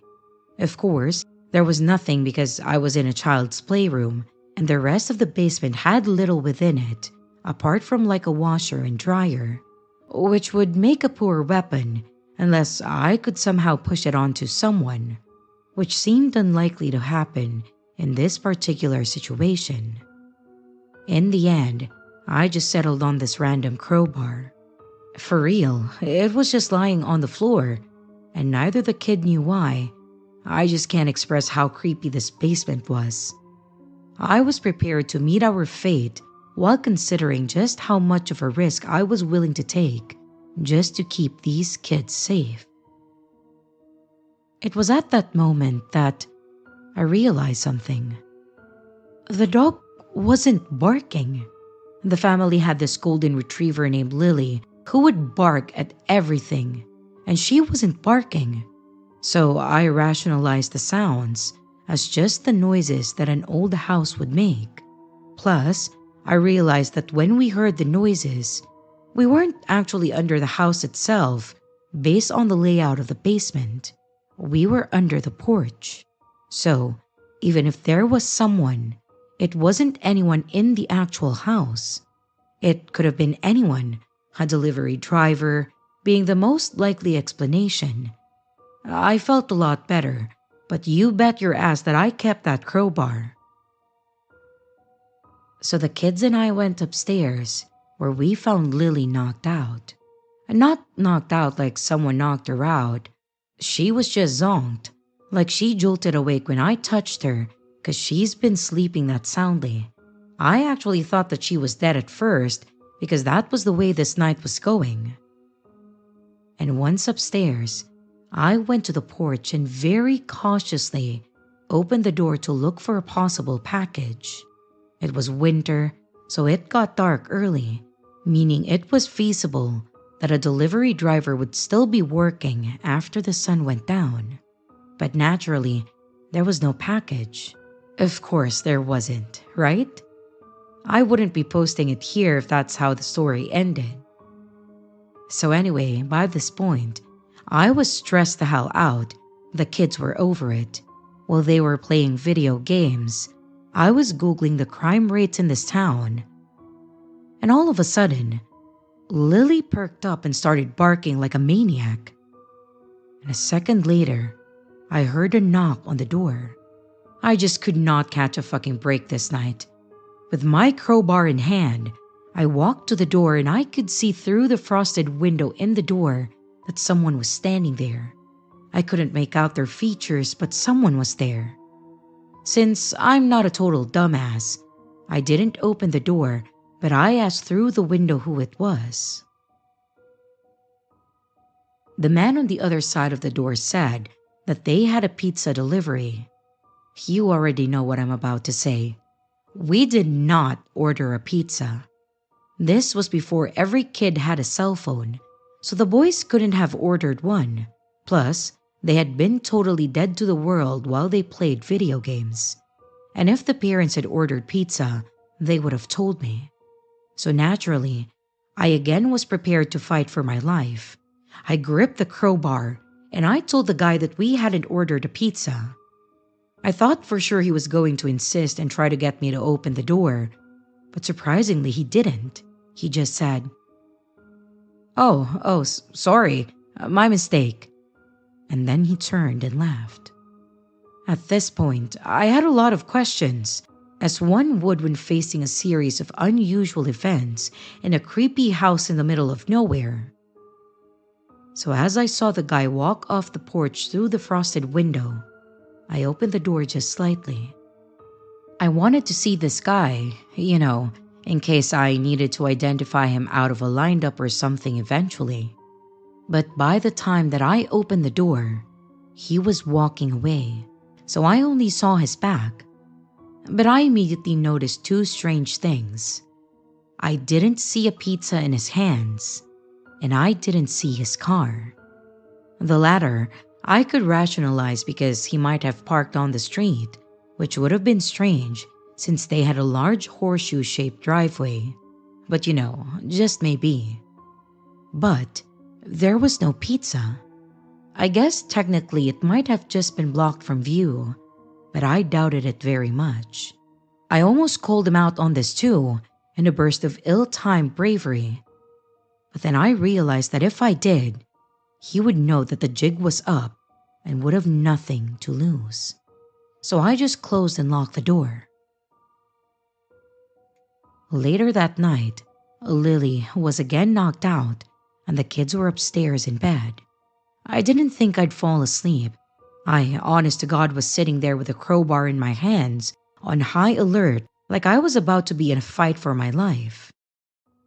In hindsight, maybe it was a bit of an overreaction, but I wasn't going to be one of those idiots who dies because they underestimated a threat level. I might as well have suggested the kids and I split up, which of course I realized in that moment that was essentially what had happened. They wouldn't have been much help to me anyway. Well, actually Chris might have, because he was 14 and he was as tall as I was and could break a board with his fist. Maybe I should have kept him around. Anyway, eventually I did fall asleep for like half an hour, and I was awoken to the sound of an owl. I'm a really light sleeper, so either the owl hooting woke me up or else it was just a coincidence. But I heard the owl when I woke up. Only, it didn't sound quite right. It sounded almost like an owl, but something was off about it. As I look back on this now, what I did next was extraordinarily foolish given the events that had transpired that night. But I think my tired brain wasn't working fast enough. That's the real killer in horror movies: exhaustion. In my fatigued state, I decided to investigate. I went to the door and listened. The owl was still hooting, but it sounded so weird. I couldn't figure out why it sounded so off. And this is when I did another stupid thing. I opened the door. With the door open, I could hear the owl a little better, and I looked into the darkness, shining the light on my phone around. Suddenly, I heard the owl again, and I honest to God gasped because this was when it all came together. The hooting didn't sound like an actual owl. It sounded someone, a human, imitating an owl. For real, even recalling it for now, this story is giving me literal chills. Maybe it doesn't sound like a lot, but it was one of the truly terrifying experiences in my life the moment where I realized this. My heart was about to fucking pound right out of my chest, and I still had the beam of light from my phone pointed into the darkness. And that's when I saw it reflected off a set of eyes that were at the level a human's would be. And remember, this was 2007, so the light was total shit, which means the owner of the said eyes was uncomfortably close, though it was so dark outside that I couldn't make out anyone. I wasn't tired anymore, so I came to my senses. I unlocked that fucking door, barricaded it with a chair, and I retreated into the living room after checking all of the downstairs windows again. I also grabbed a big-ass knife from the kitchen, like a Michael Myers style knife, because at this point, I legitimately thought that I might need it. I really contemplated calling the police, but what was I going to tell them? That someone outside was making owl noises and had eyes? They'd be like, "That's an owl, you idiot," and then probably hang up on me. So I just sat on the couch again, this time clutching the knife and crowbar both, and I tried not to think about all the horror stories that I had read or seen, especially the ones involving well-meaning babysitters meeting gruesome ends. But I was not successful, and I did not fall asleep again. Around midnight, the couple came home. I had texted them to kind of warn them, without sounding like I had completely lost any shred of cool that I had left. I just said that I thought that I heard someone outside, so be careful when they got home. They were totally unbothered because they lived in some bizarre world where bad things didn't ever happen to good people. They walked in nonchalantly while I put the knife away before they saw me clinging to it like a shipwrecked victim clings to any piece of floating debris they can find. And this was when they told me that they thought they had heard someone outside a few nights ago, because of course, this wasn't something you would tell your babysitter beforehand, right? I mean, why would I need to know that? So I took my very well-earned money, ran to my car, and I got the fuck out of there. Once I got home, I realized that I still had the crowbar, and I won't lie to you, I never brought it back. I mean, because of their critical omission of information, I lived what was very nearly an actual nightmare, so I earned that crowbar too. This was the end of my babysitting career. Only one other time did I babysit for them, and that was during a legit medical emergency one of the parents was having. I mean, I couldn't well turn them down when they called me in desperation. And nothing weird happened that night, thankfully, because I don't think that I would have the mental capacity to deal with this shit again. But you know, even all these years later, I know one thing with absolute certainty. That was not an owl.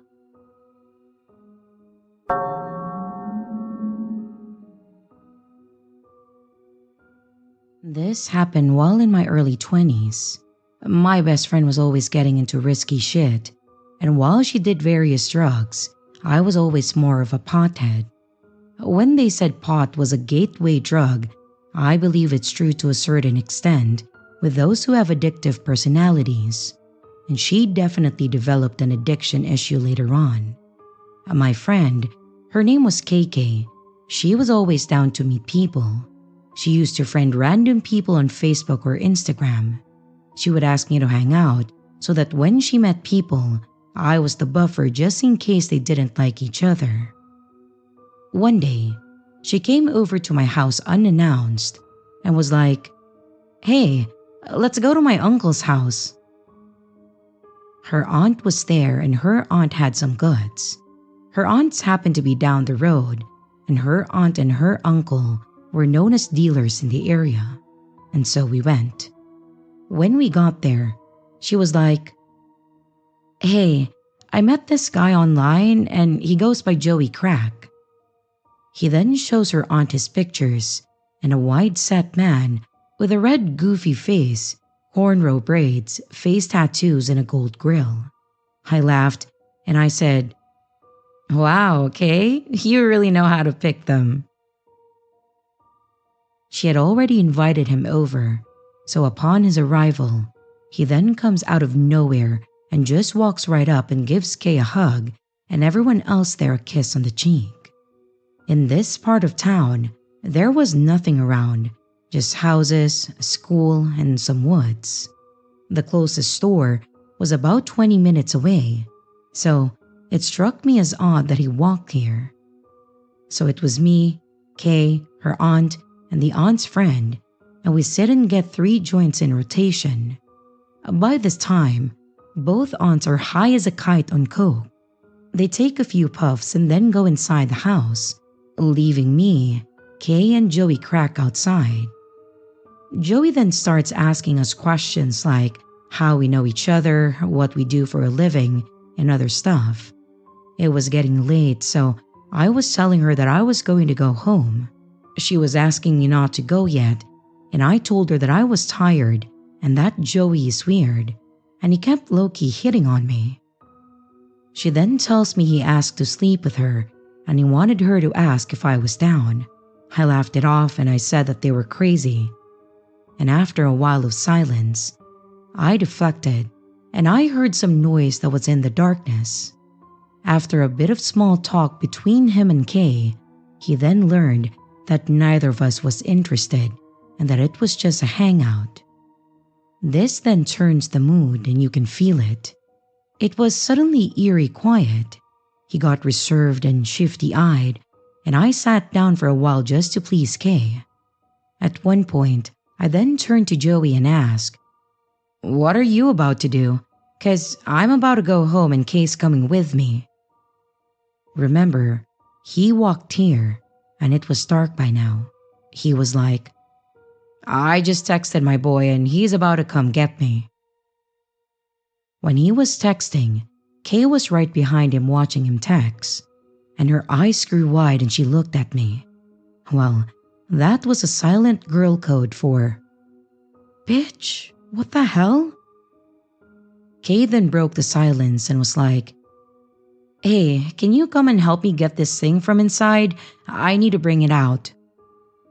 And so I did, and we went inside, and she was like, "I'm gonna call my uncle so he can take us to your place." I asked her why, since my house was only like a 10-minute walk away.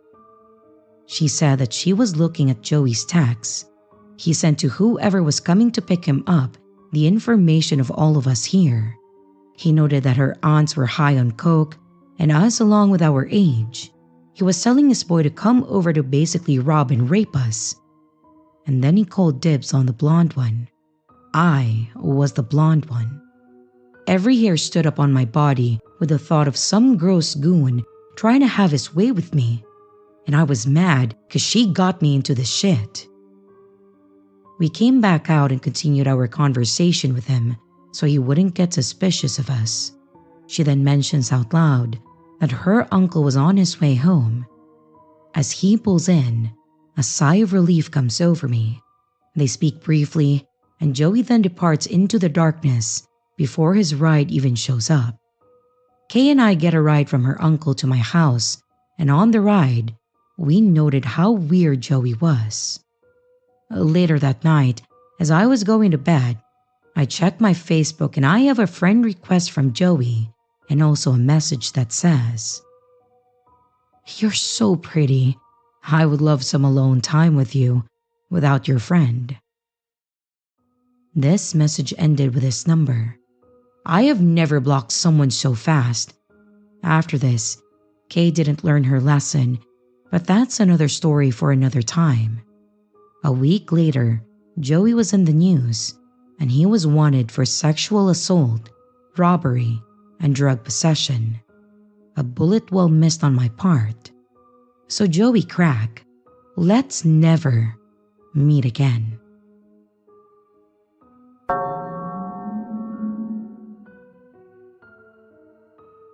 I've been a long-time lurker on a number of true scary story groups and platforms, and after reading all the horrifying things that everyone else went through, I thought that I should go ahead and share what happened to me in my senior year of high school. Well, I guess it didn't technically happen to me.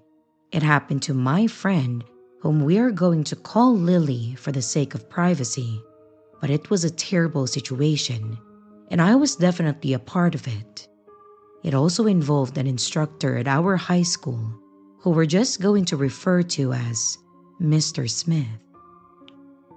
To set the stage a bit, Mr. Smith was a newer teacher at our school.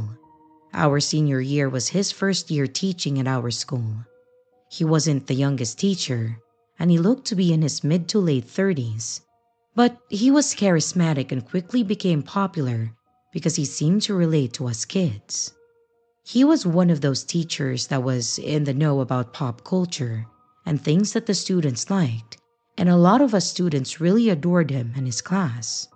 He was an English teacher, and he actually made the class engaging and entertaining. My friend Lily and I were in the same hour with Mr. Smith, and from the beginning I couldn't help but notice that Mr. Smith did seem to pay her an unusual amount of attention. At first, I thought that it was just him trying to help her out a bit extra in the class and making sure that she was understanding things and not struggling, which I have seen before. However, there was one day that completely solidified all the suspicions that I had and made me see that the attention that Mr. Smith was giving to Lily was not innocent or professional. One day, at the end of the school day, I realized that I had accidentally forgotten to turn in an assignment for Mr. Smith's class, and I made a beeline to the room so that I could get it turned in. When I opened the door, I saw Mr. Smith and Lily in the room, and while they weren't doing anything obvious, the feeling of the room was definitely inappropriate. They were both clothed, obviously, but it was pretty clear to me that something was going on or being talked about that shouldn't be talked about in a classroom setting. I timidly entered the room and I handed my assignment to Mr. Smith. And as I did, he thanked me and said something like, "Anyways, Lily, if you need more help, we can set aside a time here in the future to figure things out." She said okay, and she actually walked out of the room with me. Obviously, I asked her what was that about, and she just shrugged it off, saying that he was helping her with homework. This was obviously a lie, but I didn't want to jump into conclusions. Maybe it was innocent, maybe nothing had happened, and I was just looking at it wrong. Yeah, those justifications were completely wiped from my mind as the next few days went on. After having walked in on whatever that was, I started noticing everything that pushed me into believing that it wasn't innocent. I noticed how much extra attention Mr. Smith would give to Lily. I noticed how close he would get to her, how much extra help he would give her in class, which required him to be right against her. How he would randomly say things like, "You look nice today, Lily." Things that would sound guiltless, small compliments and the like, but these virtuous compliments to me were anything but. Then it came to a head. About a month after I walked in on their situation, Lily came to me in tears after school. I was at my locker, getting my stuff together, and she tapped me on the shoulder. When I turned around, she was a mess. Her makeup was running, and she looked absolutely miserable. She asked me if I could give her a ride home, which was surprising to me. We'd always been friends, sure, but we weren't that close. I told her that I could, and then we made our way to my car. The way that she changed from in tears to sobbing uncontrollably the second the doors closed was horrible. She exploded into telling me about what was going on between herself and Mr. Smith. Basically, what I anticipated. She said that it wasn't anything serious, that he'd flirted with her, and that she reciprocated, but they hadn't gone any further than that. Until that day. That day, she had gone to his room to ask him about an assignment, to actually ask about schoolwork. Without going too far into the disturbing details, he pushed himself on her, and he definitely had gotten handsy. She said that she tried to push him away, but struggled with him, and said something like, "Oh, you know you want this as much as I do." She said that she reached up, slapped him, and that's when he finally let her go. She then ran away from the room and found me. Of course, my first thought was that we needed to report him. She agreed initially, but then mentioned that she didn't think anyone would believe her. She said that there was no one in the room. There were obviously no cameras in the classroom, and she was worried that she would be labeled as a liar or that people would claim that she was just trying to ruin him. We spoke about it a bit, and the conversation ended with her asking me to let her consider things for a couple of days before we did. For those few days, I genuinely tried to respect her wishes, but seeing how he was still making comments towards Lily, and how he was still trying to get close to her during class, even when she was no longer showing interest in him, my conscience wouldn't let me stay silent.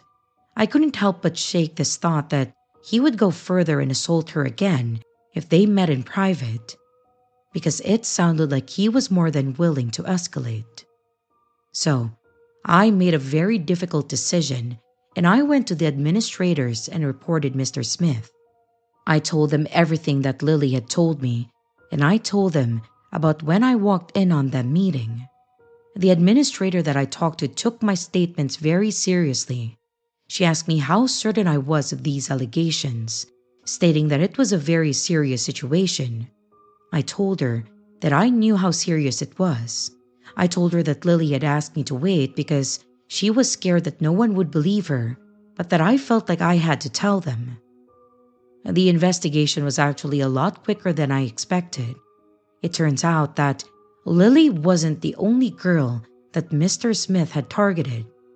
During their short investigation, after talking with a few other students, there were actually 3 other girls that were willing to tell them about comments that Mr. Smith had made.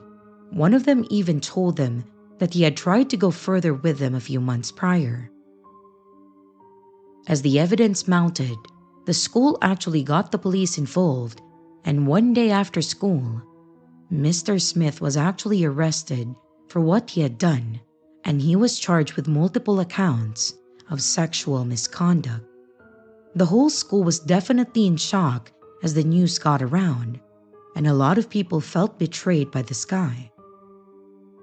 My friendship with Lily, however, was pretty much over. She was angry that I had gone behind her back and felt like I had taken away her control over the situation.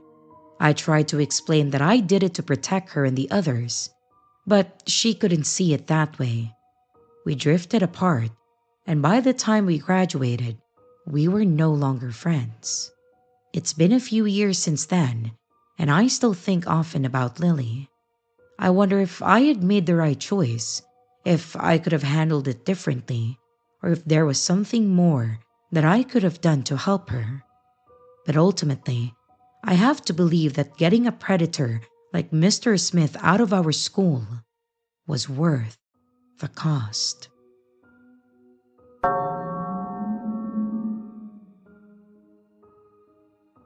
This just happened yesterday. I will preface this with the fact that we are entering into a building phase on our house right now. So, I am meeting a lot of contractors and new people. We have been having trouble finding someone to do our foundation.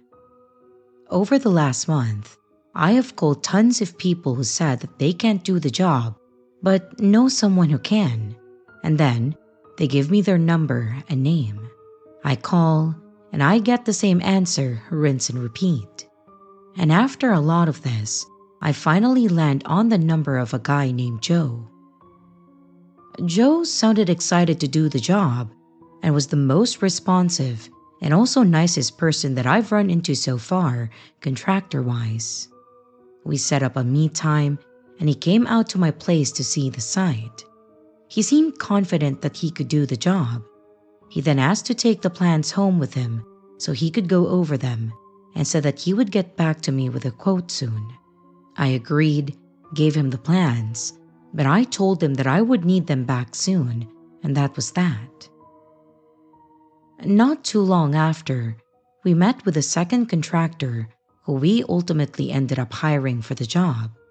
On Friday, I realized that Joe still had the plans, and it's coming time now that the first steps are about to happen, and we needed the plans back, so I texted him. I said, "Hey Joe, would I be able to come and get those architectural plans from you?" He answered, "Yeah, I can stop by tomorrow."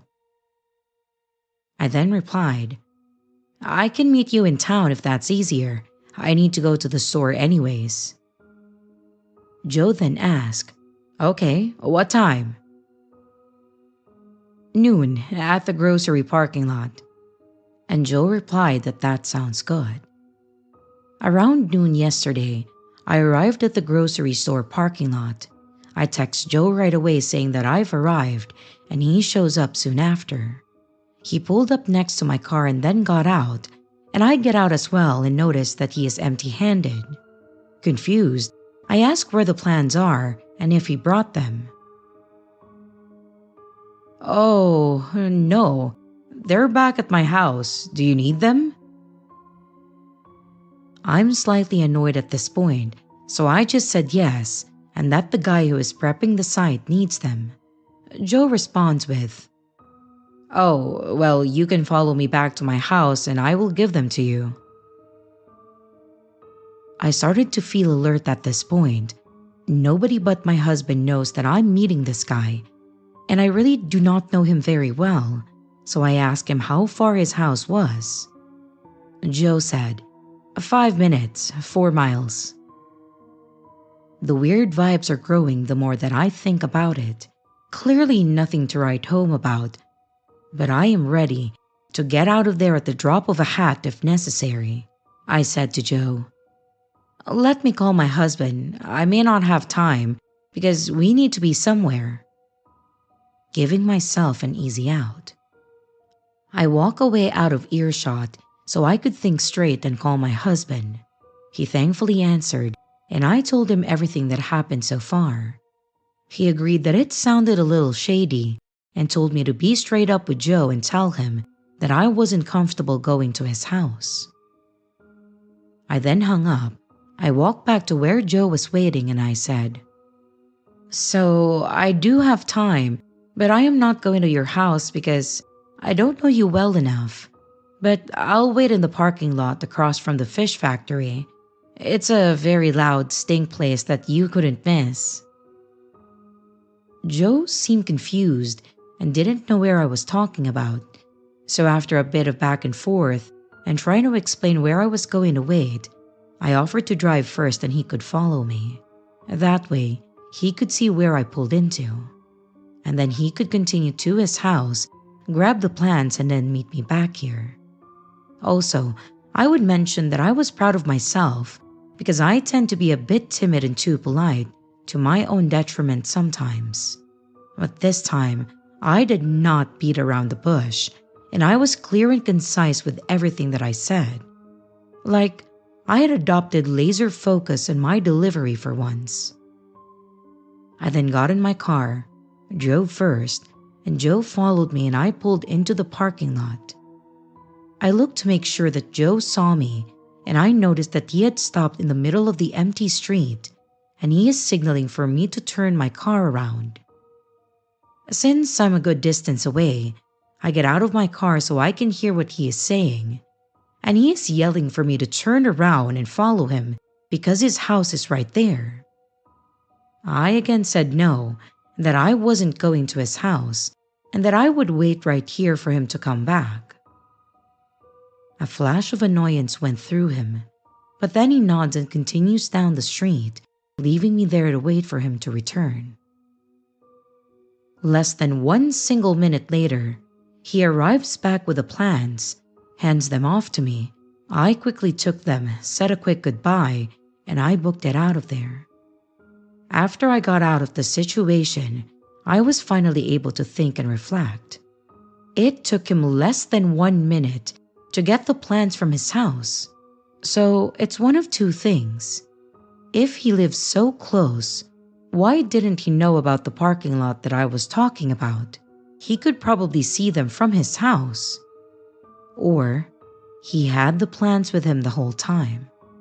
Also, I think it's good to note that my husband and I tried looking him up after this, but there is nothing about Joe on the internet. He does not have an email, a business name, or registered phone number.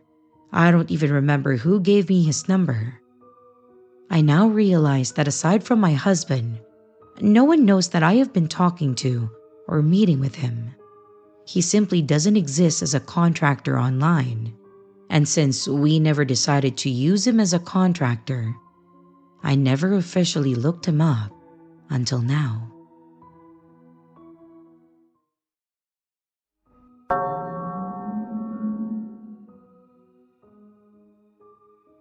You know how you get to know the delivery people when you order things a lot? Well, that's how it started for me. I work from home, and with my busy schedule, I often find myself ordering everything online, from groceries to clothes to work-related stuff. It's just so convenient, but it also means that I see the delivery folks pretty often. There was this one guy, Mike, who was on the same delivery route as my apartment. At first, he seemed just like any other delivery person, friendly, professional, doing his job. I would see him a few times a week, handing me packages with a smile. We would exchange pleasantries, like you do when you see someone often, something like, "Oh, it's a nice weather today." Or, "Thank you, have a good one."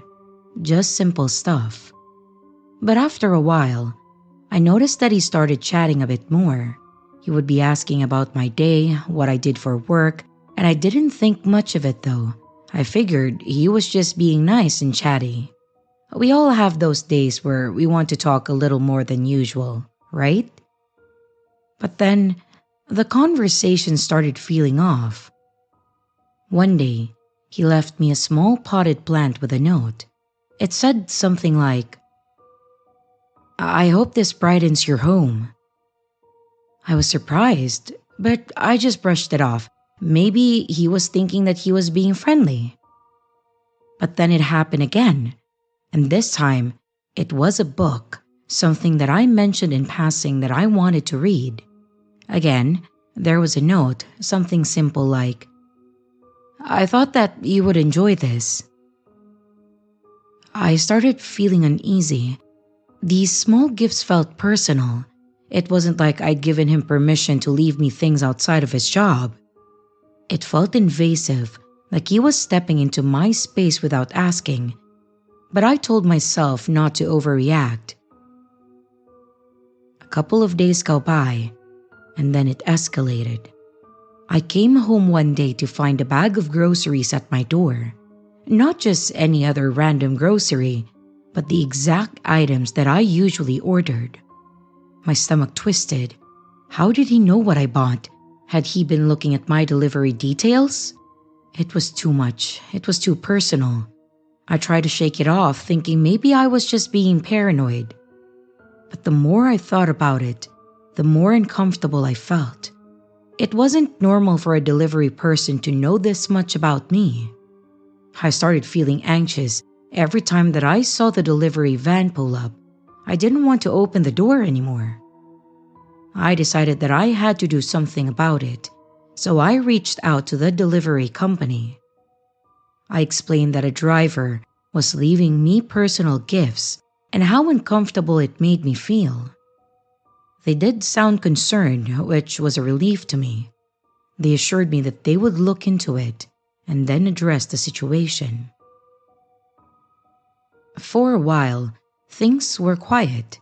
I didn't see Mike, and my deliveries came from different drivers. I started to relax, thinking that maybe the company had reassigned him somewhere else. I hoped that it would end there and that he would understand how his actions crossed a line. But then one evening, I came home to find a handwritten letter at my door. My heart sank as I recognized Mike's handwriting. He wrote about how he missed our chats, that he hoped that I was doing well. It was so unsettling to think that this guy knows where I lived and that he felt entitled to continue reaching out despite my clear discomfort. I contacted the company again the next day. I stressed how serious the situation felt and how it was affecting my sense of safety in my own home. They apologized profusely and promised to take stricter action. They said that they would ensure that he wouldn't have access to my route or my details again. Luckily, after that, I stopped seeing any signs of Mike. The delivery company must have rerouted him or dealt with the situation somehow. I was relieved, but it also left me with a lingering unease. It's strange how something so seemingly innocent, like receiving gifts and attention, can twist into something darker. The whole experience made me rethink how I interact with people who come in and out of my life. It's sad to say, but it made me more cautious, more guarded. I pay closer attention to what I share and with whom. It's just the balance between being friendly and keeping those boundaries clear.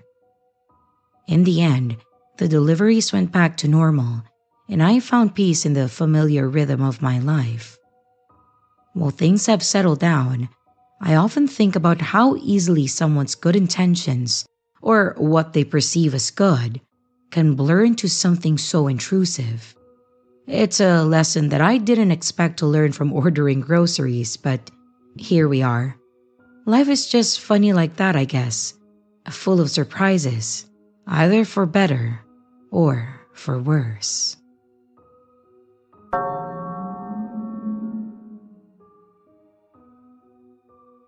I, a 19-year-old female, study in a university. During the semester, I noticed that someone had been checking off my own attendance on our class sheet. I didn't know anyone at all, so I couldn't shake the feeling that I was being watched.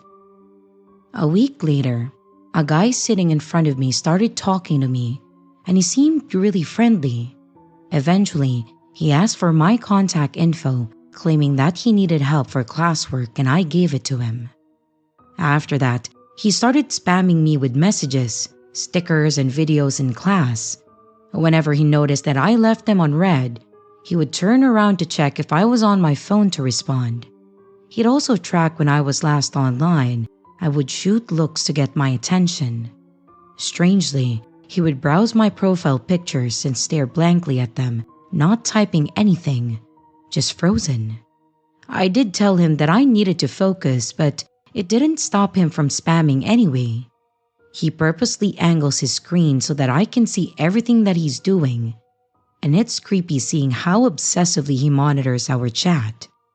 He also started to ask for hugs. A couple of days ago was my last class for this year with him. I saw that the pen ink used to check off his name was the same color used for mine on the attendance sheet. So I put two and two together, and I'm pretty sure that it's him all along. I just talked to him and he denies it, but if he is telling the truth, then this situation is even weirder. His behavior has only been limited to class hours, so I just want to know if I'm being unnecessarily creeped out. I was physically followed at my previous job, and it made me really wary since then. I just want to know if maybe he's just socially awkward, and after a while, he'll stop? He's going to be in the same class as me next year too. Update.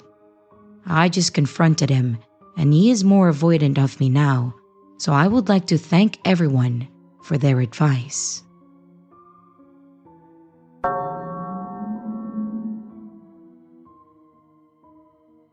This happened quite a few years ago. I had an affinity for a particular white substance in the form of lines back then. And one very cold snowy night at around 11 p.m., I went for a walk to meet my dealer. I had never been to his place before, so he gave me the address to his small 2-story apartment building with maybe 6 units in it. Upon arrival, I noticed several strangers inside. After they had hit their pipes, 2 clearly unwashed guys came over to sit at the dining table while I waited for my G. I've never smoked anything besides weed and cigarettes. I was instantly uncomfortable by this. They tried making small talk, but I grew increasingly uneasy, giving only short, vague answers. I quickly paid for my stuff. I grabbed the baggie and I got up from the table. That's when one of the guys offered to walk me home. My heart started to sink and I politely declined. "Oh, I'm okay, thanks. I don't live far." The other guy stood up and said, "No, really, we can walk you. We don't mind. We have to get going anyway." That's when my instincts finally kicked in. I became very aware and very scared, and I immediately thought that I'm fully dressed and ready to go, but they still have to put on their coats and shoes. If I leave now, I'll get a head start and quickly disappear. They said something else as I headed for the door, but I pretended to take a phone call. I waved goodbye to my dealer, and I closed the door behind me. I then jogged down the hallway to the outside door, and once I got outside, I ran for the street. I decided not to take the fast route home because, from the building, they'd be able to see me. I didn't want them knowing even the slightest direction that I lived in if they were really following me. The building was at the end of the street, so instead of going straight up the hill the way that I initially came from, I turned right and I started jogging. I kept glancing back and finally, I saw them, about a block behind, following me. The street I needed, Stanley Street, was across the intersection on my left, about another block ahead at a four-way light. As I approached the intersection, I noticed the corner house on my right. There was an older man sitting on his porch, smoking, and I recognized him. He was also another dealer that I had met only once a few weeks before when my usual guy was dry. I choked up as I got to his porch and asked if he remembered me. He did, and he asked, "What's wrong?" I quietly told him, "I think these two guys are following me," and asked if I could go inside for a minute until they passed. He didn't hesitate. We went inside past his front living room and then into the kitchen, where I explained what happened. He told me not to worry, that I was safe there and I could stay as long as I needed to. Then we heard a knock at the door and I started to panic. He went to the door, looked through the peephole and yelled, "Just a minute." He came back quickly and then whispered that he knew the guys and that he was going to invite them in to have a hit. He told me to sneak out through his back door, which was beyond the kitchen, and then go to the right of the yard and find the gate. This would lead to a side street. He instructed me to creep up along the side of the house, close to the shrubs, and check the porch to make sure that they went inside. I followed his plan, and when the coast was clear, I didn't jog. I sprinted up Stanley Street and I zigzagged all the way home. When I think back now, I am in disbelief at my actions and how foolish I was. I thought I was invincible. I was far too trusting, but I truly thank God for the man who helped me that night. I don't know what those two guys wanted from me, but I'm forever grateful that I never had to find out.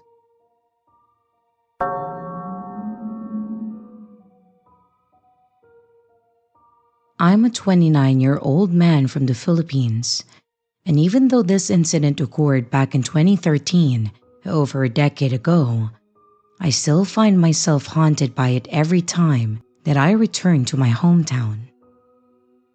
At that time, I was just an 18-year-old college student. It was the night of our department's socialization party, which had wrapped up around midnight. As the only one among my friends with a car, I had always taken the role of the designated driver. And after dropping my friends off at their homes, I was parking in my usual spot, just a few houses away from my own, due to the limited parking in our area. As I was about to exit the car, I noticed a girl standing near the entrance of the alleyway leading to my house and several others. She was wearing a shirt with our department's logo, so I assumed that she had just walked back from the party. But in front of her was a man in his late 20s. He was clad in a hoodie, stood ominously, seemingly blocking her path. The girls then locked eyes with me, and I immediately recognized her expression. It was a silent plea for help. My instincts kicked in. I grabbed my bag and I stepped out of the car. The man, noticing my presence, began to walk into the alleyway, and when I reached the girl, he had vanished from sight. It felt as though whatever threatening situation had occurred moments before was over, and I was tempted to walk away. But then, I caught sight of the strange man again. He was leaning against the wall of a nearby house, and his gaze fixed on me. A chill ran down my spine, and just then, the girl called out from behind me. Her voice trembled with fear and I saw her approach, visibly shaken. "Can you walk with me to my apartment at the end of the alleyway?" she asked, explaining that the man had been silently blocking her way. I glanced back at the man. He appeared intoxicated, perhaps drunk or on drugs. We began to walk, our breathing shallow as we passed him. And after putting some distance between us, I glanced back, But to my horror, he was following us. We had already passed my house at that point, but I couldn't leave this girl to face him alone. As fear coursed through me, she suddenly broke into a full sprint, and I had no choice but to keep pace with her. We reached the gate to her apartment, and she hastily swung it open, slamming it shut behind us. We then dashed into the building where a second gate stood, this one smaller, likely designed to keep pets from escaping. She opened it, and then we slipped through, just as the sound of the man approaching the first gate reached our ears. We bolted up the stairs, making our way to the third floor. Breathless, the girl knocked urgently but softly at her apartment door, and after what felt like an eternity, it swung open, revealing her friends, a guy and a girl, around her age. They looked bewildered but quickly locked the door behind us and then led us into the bedroom. They turned off the lights, and we just sat there silently, with our hearts pounding. The girl broke down in tears, recounting the terrifying events to her friends. She revealed that the man had been following her for 10 to 15 minutes, and she expressed her relief at having seen me. Unsure of what to do next, I just called my aunt, who was staying at our house that night. And thankfully she answered swiftly. I urged her to call the police, and at this time, we could now hear the man pacing around the apartment, seemingly looking for us. He was mumbling something that we couldn't hear well from the other side of the door. A few minutes later, my phone rang with an unknown number. It was my uncle, a policeman, reassuring me that help was on the way. What felt like hours dragged on, and eventually the police arrived. My uncle instructed me via phone to come downstairs and recount the ordeal to the officers. They informed us that they had seen the man wandering around the gate and eventually into the far end of the alleyway. And once the police had finished their inquiries, they allowed me to go home. I recounted the entire story to my aunt, who urged me to get some rest. Despite my exhaustion, though, sleep eluded me as my mind raced with thoughts of that strange man. What if he had caught up with us? Was he armed with a knife or some weapon? I fought to dispel the terrifying images racing through my mind, but I couldn't shake the feeling that he might be watching me in the dark, a knife glinting menacingly in his hand.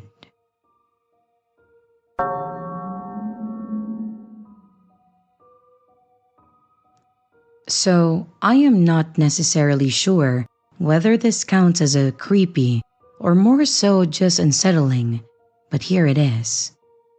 This summer, I went to LA to spend time with my boyfriend, and me, being European, became obsessed with Target. Hence, we would often venture in there to browse a bit and whatnot. This particular store was in a rather nice area of LA, so I never had to really worry about some creeps, but here we are. Anyway, we decided to go to Target on a nice afternoon, and I could spot some people standing in front of the entrance while walking from the car. Generally speaking, I usually don't think much of this, since people wait to be picked up and whatnot. But there was this one guy who just looked kinda off, like I got immediate bad vibes from him, and he kept staring at everyone walking by. What ticked me off is how he stared at me and my boyfriend walking by for just a tad bit longer. I saw him in my peripheral, just taking off right after us and walking into Target. And hear me out, I am naturally a very observant person. I've had my fair share of creeps, and I stand on business when it comes to observing my surroundings. Anyway, I tried glancing over my shoulder in a very subtle way to check if he's still there, and as you can guess, not even 10 feet behind, there he was. My boyfriend was completely oblivious to the whole thing, so I started to suggest going into different aisles to see if this guy will still follow. I didn't tell him because I didn't want to make him stress, if I didn't have a super valid suspicion. And would you look at that, every time that I look around, there he was just staring at me. So I kept trying to test my theory until he just suddenly vanished. I just thought, I'm just being paranoid again. So I thought that we would grab a drink from Starbucks on the way out since everything is okay. We go to Starbucks, and I'm still glancing around to see if I can spot the guy anywhere around. But nope, nothing. So we happily take off towards the exit, and there he was, just waiting. I saw the moment he spotted us and just smirked and then just proceeded to follow us to the car. And at this point, I'm like, screw this, and I said to my boyfriend very quietly, "Hey, someone has been following us since we walked in. I lost him in the store, but he was waiting by the exit. He's right behind us. Don't make it obvious. Just get into the car and lock it as fast as you can." So, my boyfriend looked behind, and would you look at that? The guy was following us to the car very closely behind. The moment that we were by the car, my boyfriend just unlocks the door and we get in as fast as we can and just lock that shit because what if he tries to get in? But the man just stood behind the car, staring through our back window right at us, and then proceeded to just walk away like nothing happened. The weirdest thing? When we pulled out of the parking spot, not even 10 seconds later, the guy just vanished into thin air, nowhere to be seen. I have never been so paranoid in my entire life if he got into another car and maybe tried to follow us home. But after that, we just got back home and everything just seemed so oddly normal, besides my minor heart palpitations.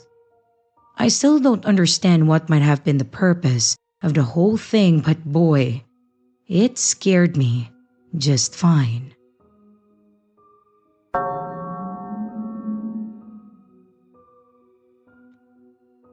My encounter when I was 14. So when I was 14, I liked to go for walks alone. Just me, some music, and wherever I decided to go. One day, it might have been early spring, I'm walking through a beautiful wooded area with the sun glimpsing through the branches and leaves. I then saw a man I'd say around mid-30s, walking and looking around in the opposite direction to me. He then turned to me and asked if I had seen his dog. Me, being oblivious to what he said no, and then I tried to walk away. But he seemed really desperate and upset, practically begging for my help. So eventually I agreed and I helped him look for close to an hour. He then disappeared down a heavily wooded area and called out that he found his dog and needed help to free him from some branches. Me, being relieved to have found the dog, was originally skeptical to go in after him, but stupidly I did. It was only then where I found the man's true intentions. He had pulled his trousers and pants down and wanted me to do unspeakable things to him. I stood frozen as he only stepped closer towards me. In a panic, I ran while trying to take photos of him to show anyone for help. But as I ran, he chased close behind. We came to a bridge which was over a river. Don't ask me how I did it, but I managed to slip, dropping my phone into the river. I scrambled to my feet and I continued to run. Then I realized that he wasn't chasing me anymore, and he had seemingly disappeared. I never told anyone this story because I thought no one would believe me. But now, I'm 17, happily in a relationship, and it's been on my mind for the last 4 years, so now I just have to tell someone.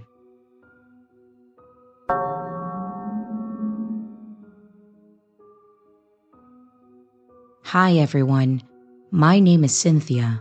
I'm 31 and female. When I first moved into that old brick apartment building, I was drawn to its charm. The neighborhood was quiet, with tree-lined streets and friendly faces. For someone starting anew, it felt perfect. My one-bedroom apartment was on the third floor, offering a view of the little park across the street. It was cozy, and it was just right for my needs. Settling in took time. I painted the walls with soft shades of blue and gray. I hung pictures and filled the shelves with books and tiny little trinkets from my travels.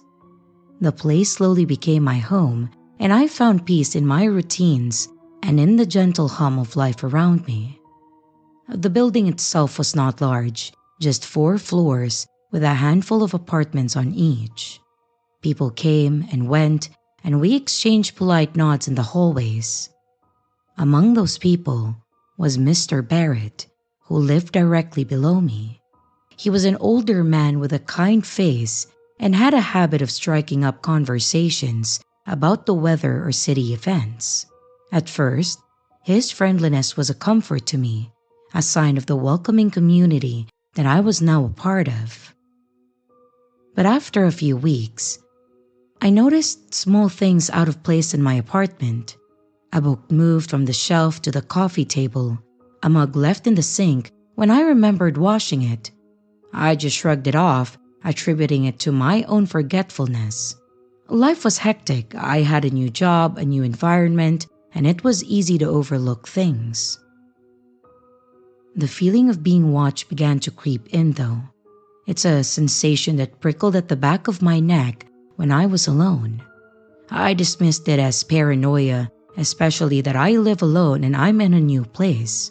I tried to ignore it, telling myself that it was just nerves. But then, the noises came.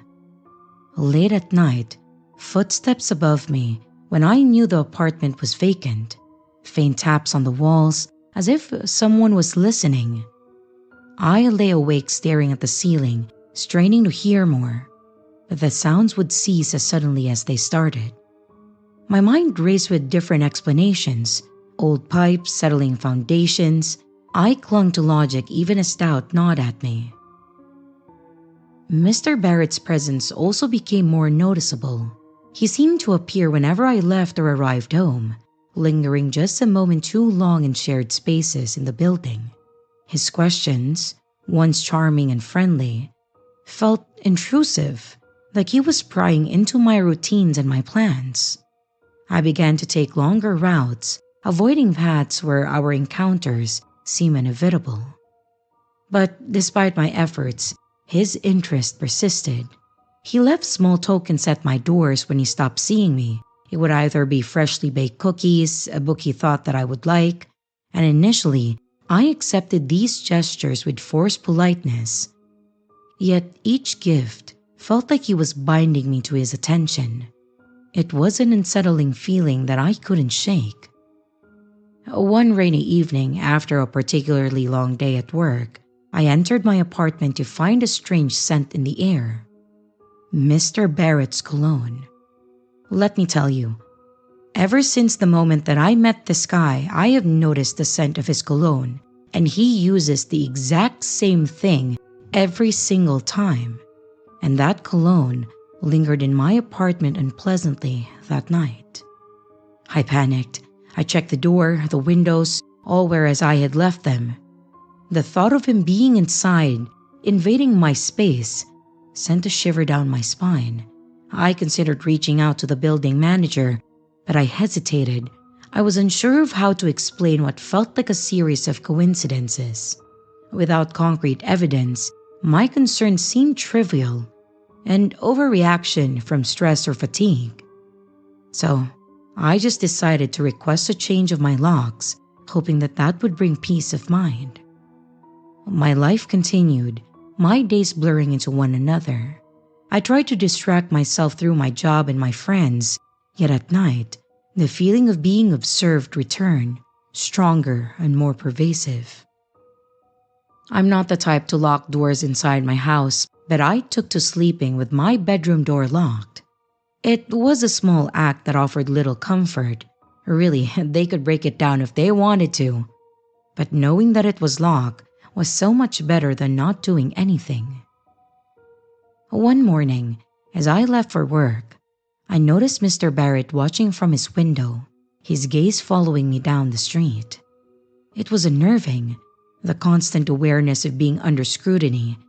I resolved to be more vigilant and also to document every single odd occurrence so that I may build my case if needed. Weeks passed and the situation escalated. On a warm Sunday afternoon, I returned from the market to find my apartment door ajar. My heart raced, fear twisting in my stomach. I stepped inside cautiously, noting the subtle disturbances. A chair moved to a different side, a drawer that was fully closed and now open. Ever since things like this started happening, I've been extremely vigilant and aware of things in my apartment, to the point that I would take a picture before I leave so that I can assure myself that I was not just losing my mind, but that something was really moved. But the most unsettling was that my journal, one that was tucked away in a drawer, now splayed open on the coffee table. The pages were turned, my handwriting and my intimate thoughts laid bare. I was angry and I was scared at the same time. This invasion was personal, deliberate. I documented everything just as I had been doing, and I brought to the management all the evidence and observations that I have gathered, and they approved to check the cameras in the hallways. Well, the footage revealed what I dreaded. Mr. Barrett entering my apartment. Armed with this evidence, I filed a formal complaint to the building management. The response was swift, decisive. Mr. Barrett was confronted. His key was confiscated. My locks was to be changed immediately. But they did not want to kick him out though. I threatened to involve the police if they didn't, and they probably did not want any bad press or issues, so they decided to kick him out. What's weird is that when all of this happened, Mr. Barrett remained silent. He didn't deny anything. He didn't try to explain his side, defend himself, tell us where he got the key to my apartment from. And all he did was just give me an unsettling stare. And to this day, I still live in the apartment. Everything is normal now, but sometimes, when I'm outside, I look over my shoulders. I have that little fear inside me that one day he might get back at me. Also, my doors are always locked now and I got my own camera. Mr. Barrett, I hope that I never see you again.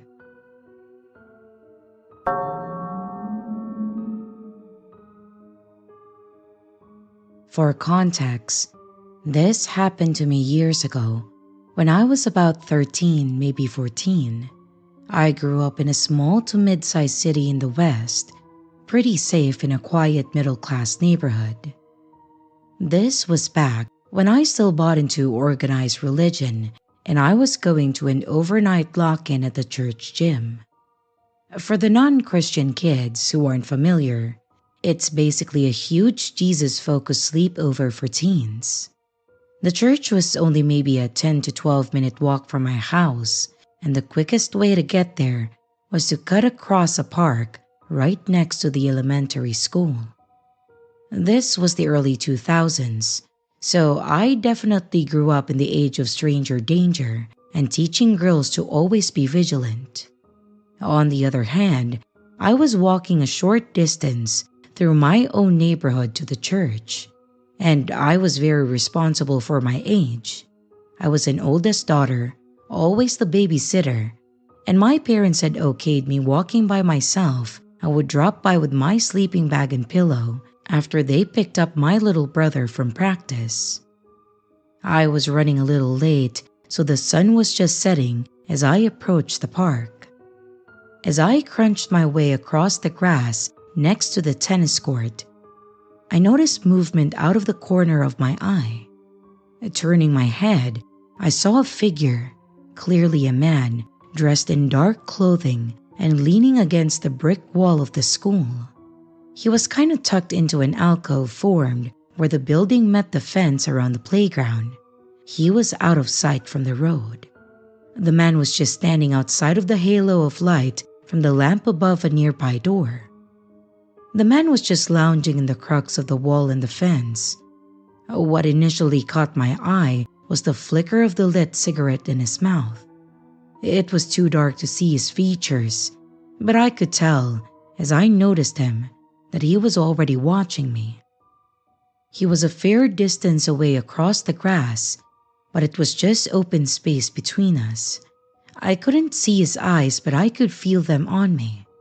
I felt that uneasy tingle creep down my spine. I suddenly realized that I was alone in the growing dark, and there was some unknown man tracking me with his eyes, and I couldn't make out. Instead of continuing to cut diagonally across the park, I veered right toward the sidewalk and the street so that I wouldn't come too close to him. I walked a little faster, trying to shake off my uneasiness. I was telling myself, "You're just being silly." And the first time that I glanced back, he hadn't moved, though I could still feel him watching me. As I left the grass of the park and I approached the street corner, I felt briefly relieved. I was back under the street lamps, which by now had flicked on. Only 3 or 4 short blocks until I was at the church. I glanced back once more to reassure myself that I had worried for no reason, expecting to see nothing. By now, the man should be completely out of view, right? Instead, I felt the pit of dread in my stomach turn to acidic fear when I realized that the man was in fact halfway across the park now, walking in my direction. I immediately crossed to the other side of the street and I began walking faster. At this point, I could feel the adrenaline rushing through me. I didn't have any real words or images to describe what I thought would happen to me. It was just a jumble of snippets of news reports and vague fears about what happens to young girls who are out alone at night. I was still trying to convince myself that it could just be a coincidence. The man could just be walking in the same direction. After another block, as I approached the next corner, I looked back again. The man had reached the edge of the park, and instead of walking straight ahead, he too had crossed the street to my side. And even worse, it seemed like he had closed some of the distance between us. And to my eyes at least, it seemed like he was walking faster. I immediately felt my terror increase. At this point, I was convinced that he was a predator and I had made myself easy prey. I still had 2.5 blocks to the church, but at this point, I was wondering whether I would ever make it to the lock-in. I glanced back at the man once more, and he had closed the gap even further with his longer legs. I still couldn't clearly see his face, but I had seen enough. I turned around, and I started all out running up the street. My backpack thumped against my back, my heart raced, and my breath turned shallow. I ran all the way to the church parking lot before I looked back again, and by the time that I did, the man was gone. To this day, I have no idea if that man was after me, or if he just thought that I was some weird kid running down the street at dusk. Frankly, I'm glad never to have found out, one way or the other.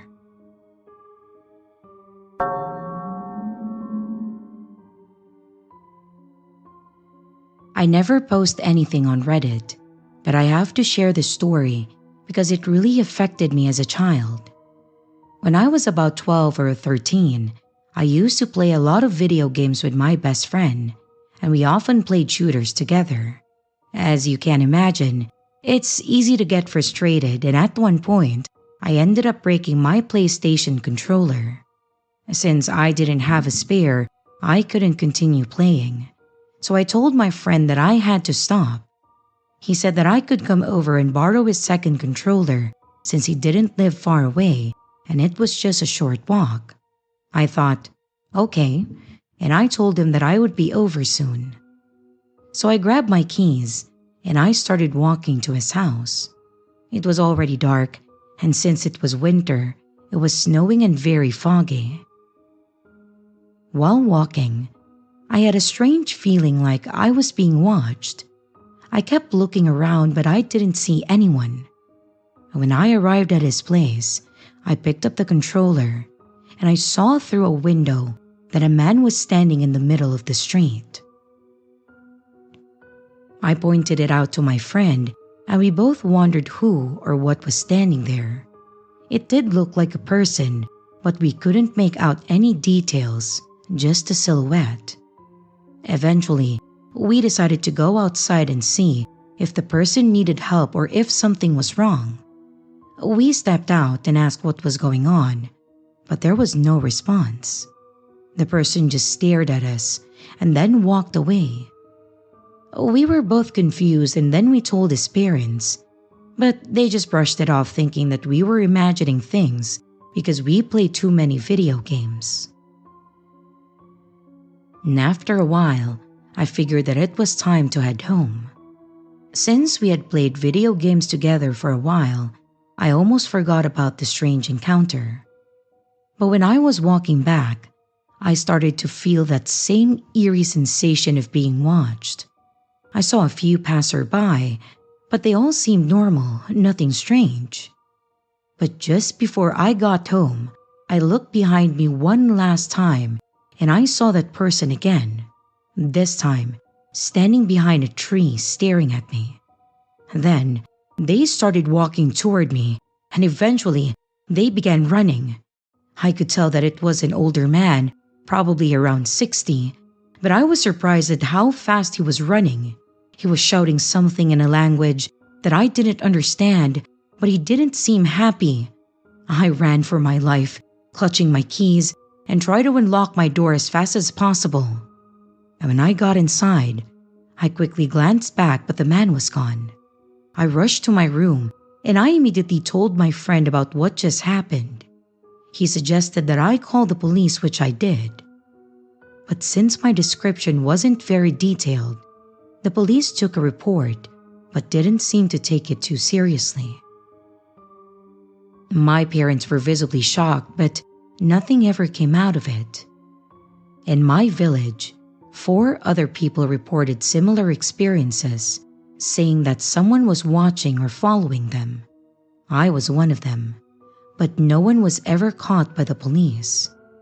To this day, no one knows who this man is, whether he's just trying to scare people or if it's something more sinister. No one knows for sure, but everyone agrees that it seems to be a man around 60 years old. Beyond that, no one can give a detailed description. That day, I feared for my life. I've told many of my friends about this, and I have received mixed reactions. Some said it sounds like a spooky campfire story, while others believed me and were visibly scared. A few even told me that they had experienced the exact same thing.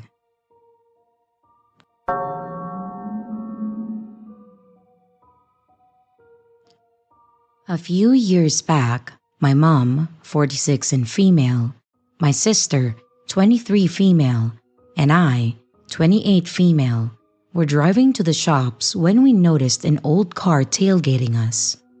As we pulled into the shopping center car park, we couldn't see the car behind us anymore, so we assumed that he had driven off. Just as we pulled into our parking spot, the same old car sped into the space directly in front of us, and we saw the driver. He was maybe in his 40s, and he looked really angry. He got out of his car, and he kept looking back at us as he walked into the shop. Just as we thought that he was gone, we saw him poke his head out around the door and then look at us again. This really freaked us out, so we decided to go park somewhere else. That's when he noticed him running out of the shopping center and then looking through all the cars for us. At this point, we were really getting freaked out, and keep in mind, this was a busy shopping center in the middle of the day, so it just seemed so strange. Eventually, he spotted our car and randomly stopped what he was doing to stare at his phone. My sister and I decided to run over to the security guard and then tell him what was happening. The guard went over to him, said something, and then the guy looked over at us again before getting into his car and then driving off. He must have been on something, but it was really freaky.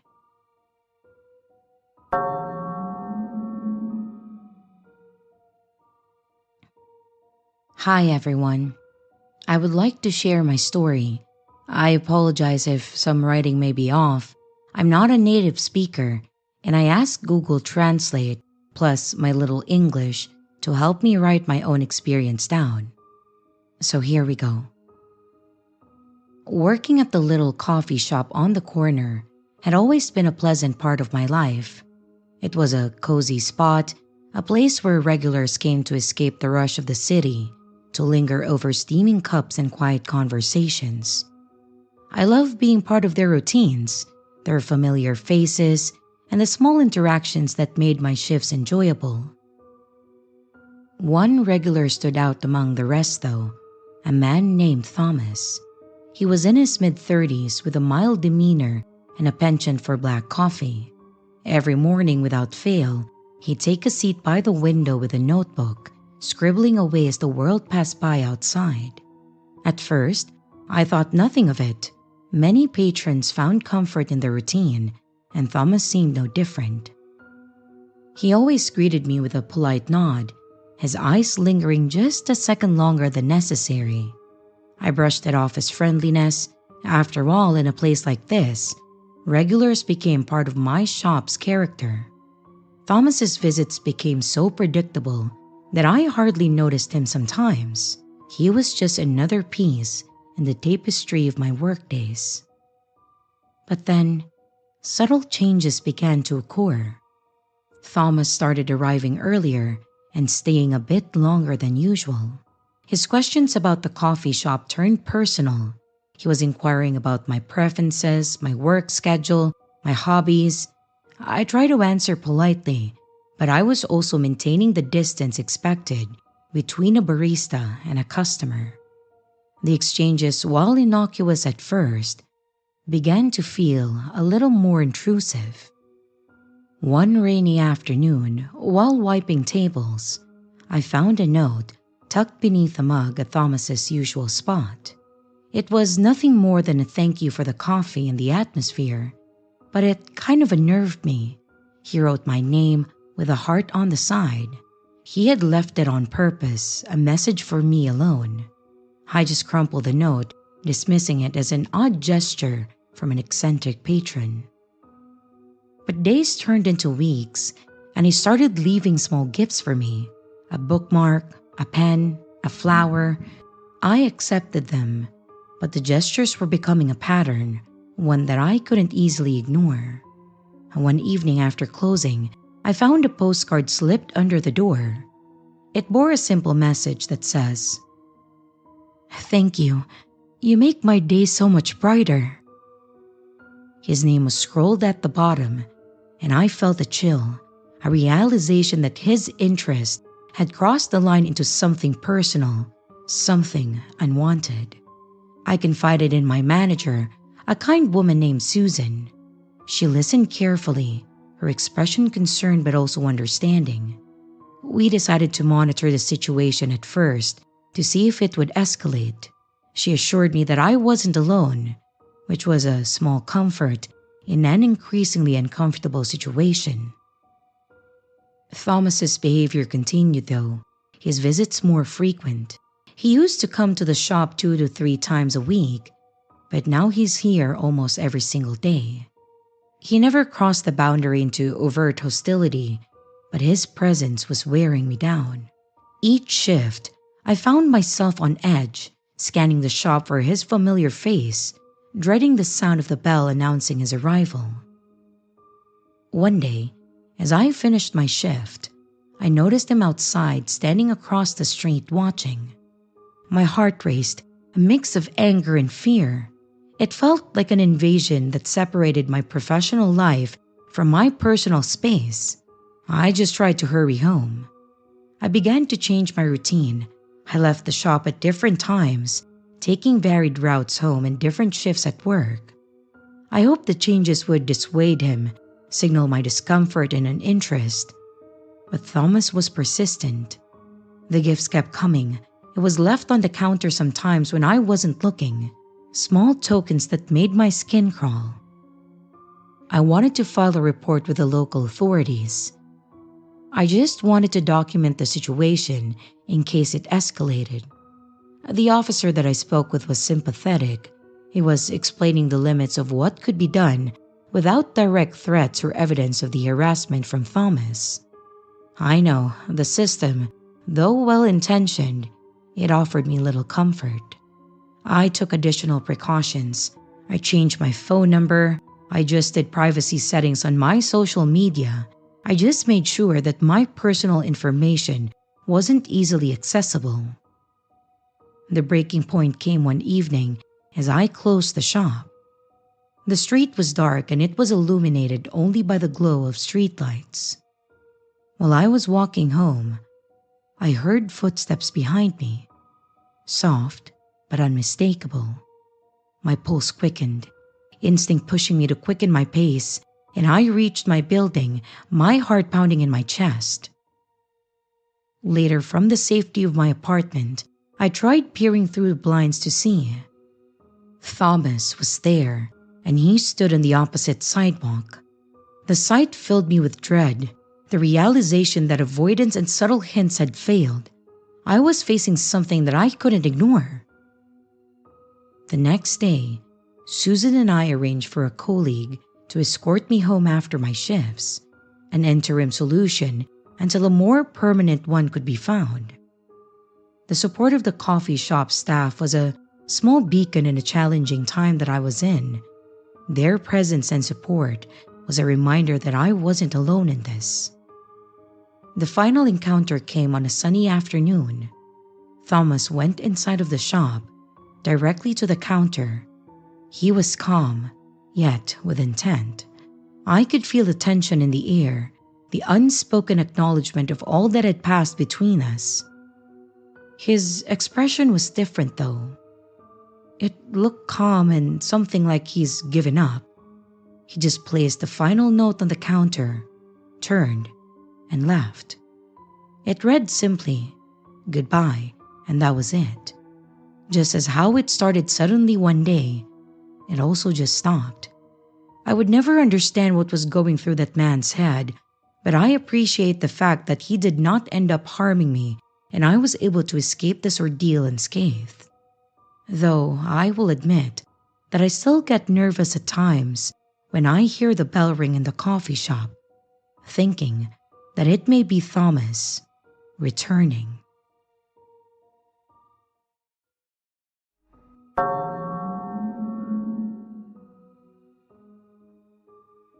I am a nurse who works the night shift, and there have been 2 occasions when I have been stalked on my way home, and I'd like to share them with you. This happened when I lived in Tokyo. I was returning home on the last train of the night and it was around 12:30 a.m. When you get off the train and exit the subway, there is a convenience store at the top of the stairs. My apartment at that time was about 7 minutes away from the store in a residential area.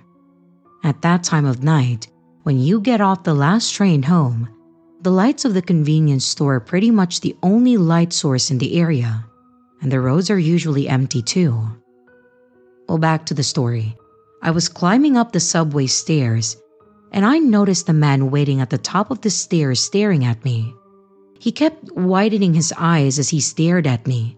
He was shifting around restlessly, and at that moment, I knew that the guy was weird. I ignored the traffic lights, and I crossed the road. I took a quick look over my shoulder and I decided to quickly walk home since the situation was a bit creepy. But as I was walking, I felt a presence behind me.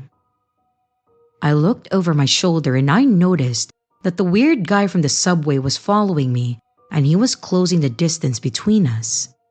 Without any hesitation or thought, I instinctively started running. I remember running like crazy and I was so panicked and frightened. There was no one on the streets to help me, no cars passing by, and it was so dark. I ran up a path in someone's private garden, pushed the gate aside, and I hid there. I crept around the back of the house and it looked over a road. I saw a taxi passing by and I saw my chance. The taxi driver must have seen how desperate I was and slowed down and saved me that night. After this event, I moved to an apartment right in front of a different train station, and this area seemed much safer as it had a 24-hour taxi rank, buses, and it was well lit and it was busy with people even at night, so it was reassuring. I had been living in my new place for about 2 years when something else happened to me. Of course, it took place when I was coming home from my night shift. In those days when I left the hospital to go home, I used to take a shortcut through a dark alley. It was there that I am certain that I had met the same man again, and I quickly headed to the train station. I boarded my train, and I saw him again as I sat down. The man was staring at me. He must have followed me onto the train. I had a terrible feeling about this. He kept glancing at me and fidgeting in his seat. The train pulled into my station, and I got close as I could to the doors. And as soon as they opened, I ran as fast as I could, and I ran to an exit that I knew to be busy. I took my jacket, and I tried to blend into the crowds of people. When I found a safe place to hide, I looked over my shoulder, and he was there desperately searching the area. I knew how much danger I was in. Luckily, there was a police box at the west exit of the station. In the following days, I became paranoid that the man might know where I live or will be waiting to ambush me next time that I got off at this station. I told the police everything about the man, and one of the officers seemed to know the man that I was speaking of and then described him as perverted. When he said that, shivers went down my spine. There are lots of young nurses in Japan who work late like I did back then. It's 10 years on, and I still get creeped out thinking about it. As peaceful as Japan is, be careful while walking home at night.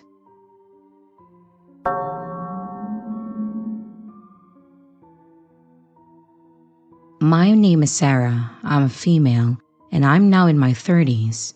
I'm living a different life far from where I grew up. But there's a story from my teenage years that still lingers in my mind, one that I have never fully shaken off. It happened in what seemed like the safest neighborhood, a place that felt like nothing bad could ever touch us. I grew up in a small, close-knit community where everyone knew each other. Our neighborhood was the kind of place where people left their doors unlocked during the day and the kids played freely in the streets. There was a strong sense of trust and care among the neighbors, always ready to lend a helping hand or keep an eye out for one another.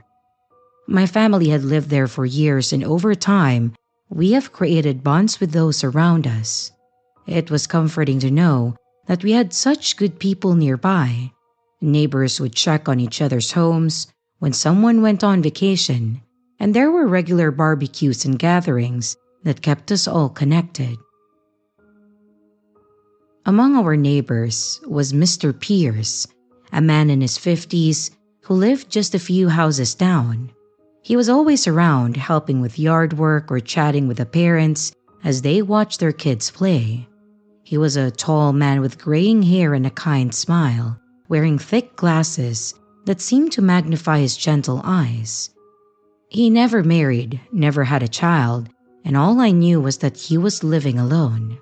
I had known him since I was a little girl, so I never thought twice about his presence. Fast forward, I grew older and I entered my teenage years, and I, of course, began to change physically. Like most teens, I started dressing differently. I was experimenting with fashion as I figured out who I was. It was a time of self-discovery, as you might say, of feeling out new identities and expressing myself in ways that I hadn't before. Well, that's when the letters began. They were anonymous at first, left on our porch or slipped through the mail slot. The letters were unsettling, filled with comments about my appearance, my body, and how I was blossoming into a young woman. At first, I tried to brush them off as a prank, something silly that would stop if I ignored it.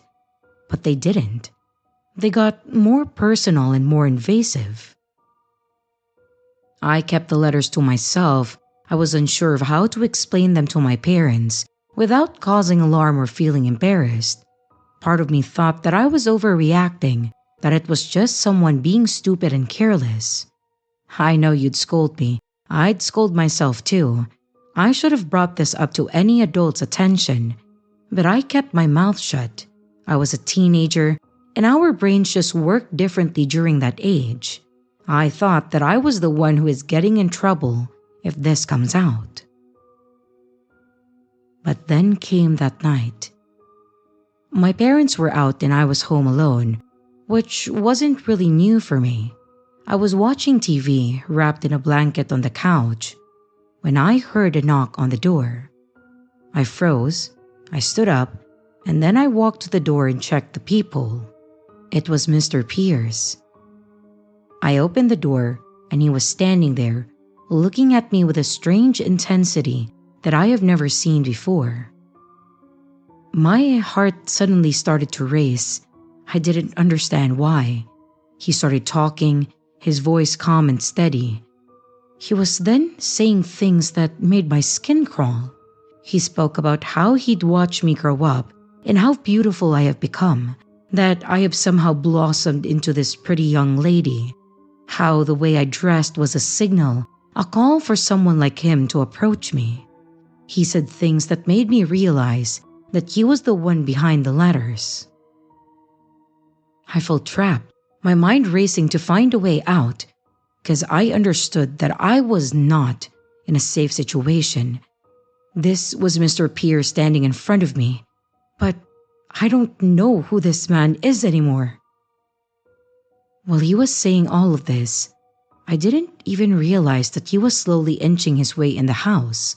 Like I was in a daze and my mind was reeling, but the sound of the door closing and the lock snapped me out of it. Somehow, I managed to blurt something out. I don't even remember what it was, but it caught him off guard for a couple of seconds, and it gave me the chance to bolt towards my bedroom. I slammed the door behind me and I locked it. I didn't have a phone at that time, and my room did have a window, but it was high above the ground that I would surely get hurt if I jumped. The four walls of my room suddenly felt like they were closing in on me, and Mr. Pierce was right outside, banging on the door yelling for me to let him in. My heart pounded in my chest, each bang on the door matching my racing pulse. I had no idea what to do, and fear paralyzed me as I pressed my back against the door, hoping that it would hold. I prayed for help, for someone to come, for this nightmare to end. He kept screaming at me through the door, telling me all the things that he was going to do with me and how he would end me once he was done. I thought that that would be my last night alive. But then, amidst the chaos, I heard the faint sounds of sirens. I wasn't sure if it was coming for me, but relief washed over me, thinking that someone had heard the commotion and called for help. The banging on the door stopped, replaced by the sound of Mr. Pierce's hurried footsteps retreating. The police arrived swiftly and apprehended him though, leading him away in handcuffs. It turned out that one of our neighbors, a kind woman with a young child, had heard the noise and called the police. She hadn't been able to come over herself, fearing for her safety and her child, but she did what she could to make sure that help was on the way. I was overwhelmed with gratitude and relief. I later thanked her profusely for her quick thinking. She had acted as my guardian angel that night, and her kindness left a lasting impact on me. The incident actually shook our neighborhood. It was a wake-up call that even in the safest places, darkness can lurk just next door. But it also reinforced the strength of the community, the way we looked out for one another. Though years have passed and I have since moved away, I often think back to that safe neighborhood that wasn't as safe as it seemed. It was a lesson learned the hard way, but it was a reminder that I carry with me, ensuring that I remain aware and protective both of myself and of those around me, especially my children.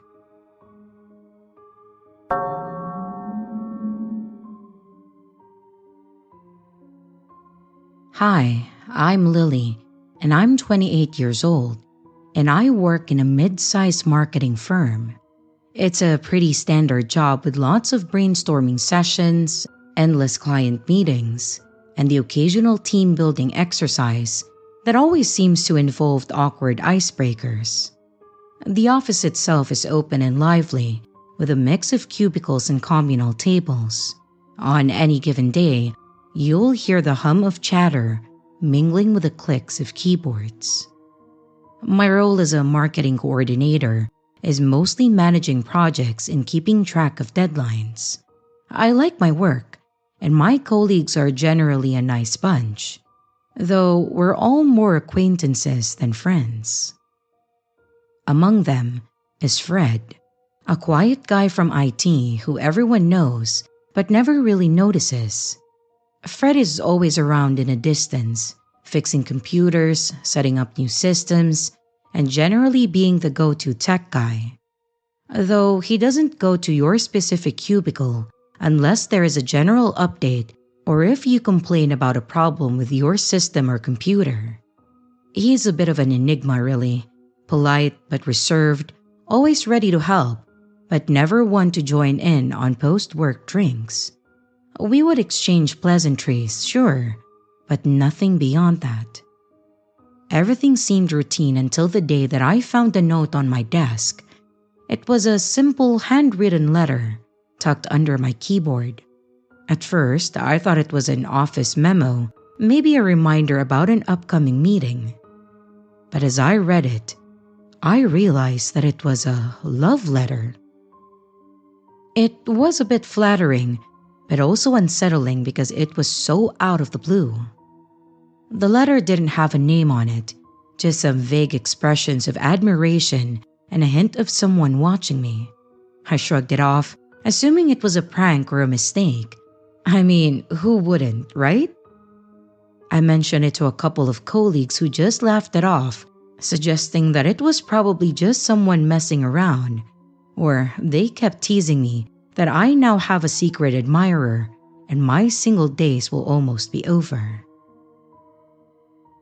A few weeks passed and another letter appeared. This one was more personal, noting things about my day-to-day life that weren't common knowledge, like the fact that I always grab coffee from the little shop across the street before my work starts, or how I like to take my lunch breaks outside when the weather was nice. I started to feel a bit uneasy. It was one thing to get a random note, but this was different. Someone was really watching me, and the idea that they were close enough to notice these details made my skin crawl. Still, I don't know what to do about it. I hadn't seen anyone suspicious hanging around, and there was no clear evidence of who it might be. But the letters kept coming, each one more detailed than the last. They were always left on my desk tucked under my keyboard or slipped into my bag when I wasn't looking.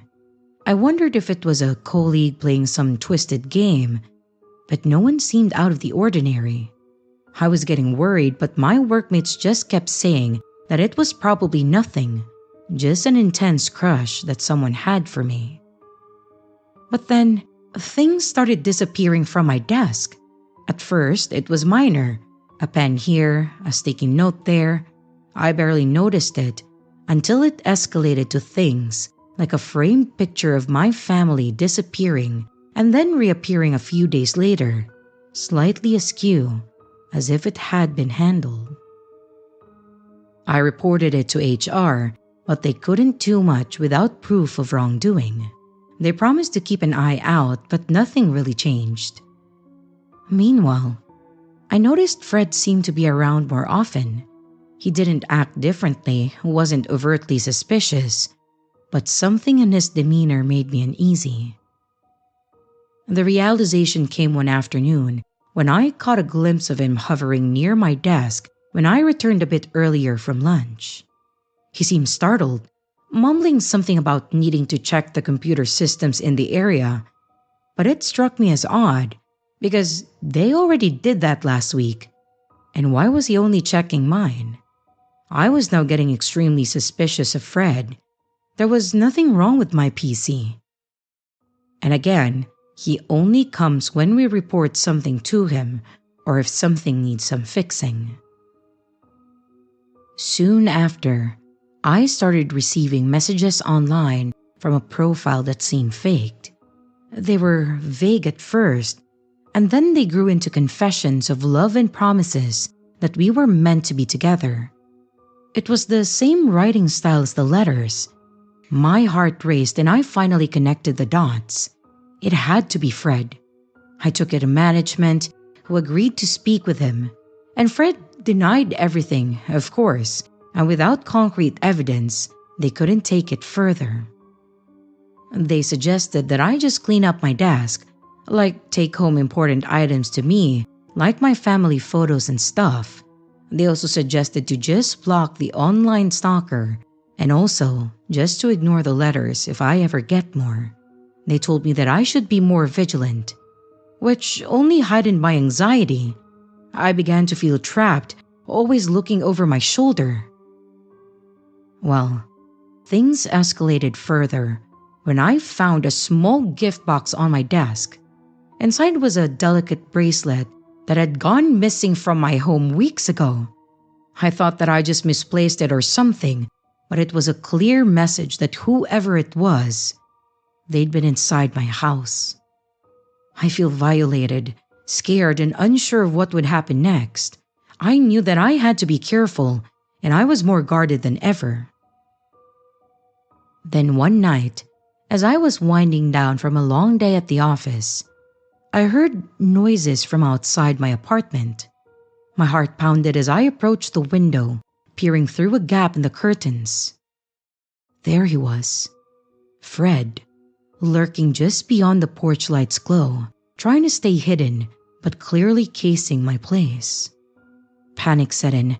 I couldn't believe that it had come to this. I immediately called the police, whispering my fears into the phone. They urged me to stay inside and then remain calm, promising me that help was on the way. The minutes stretched like hours as I waited. Each creak and rustle outside made me jump, and when the police arrived, they caught Fred trying to pry open a window. He was arrested, finally putting an end to this ordeal that I've been going through. The officers reassured me that I had done the right thing by calling them and promised to keep me informed about the case. This experience left me shaken and more cautious than ever. It's hard to trust your surroundings after something like that, knowing how easily normal can turn into a nightmare. But fortunately, life at work slowly returned to normal. Well, I say normal, but ever since that incident, I always kept a wary eye on new and familiar faces, making sure that no one else tried to cross those lines again. Let's just say, if something feels off, it probably is. And in those moments, it's important to speak up and seek help because you never know what people are capable of when they let their obsession take over. So Fred, you obsessed creep who tried to break in my house, I hope I never see you again.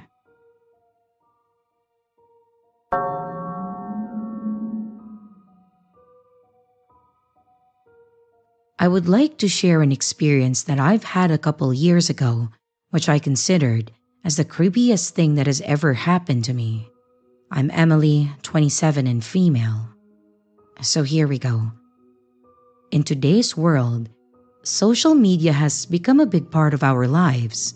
And just like everyone else, I also share snippets of my day, my thoughts, and sometimes my plans for the future. It's mostly my thoughts and my art though. It's a way to stay connected with my friends and family, especially since moving to a new city for my job as a graphic designer, which was both exciting and a little lonely. The new city was everything I hoped for. It was full of culture, art, and opportunities. It had a vibrant art scene, perfect for someone like me trying to make a mark in design.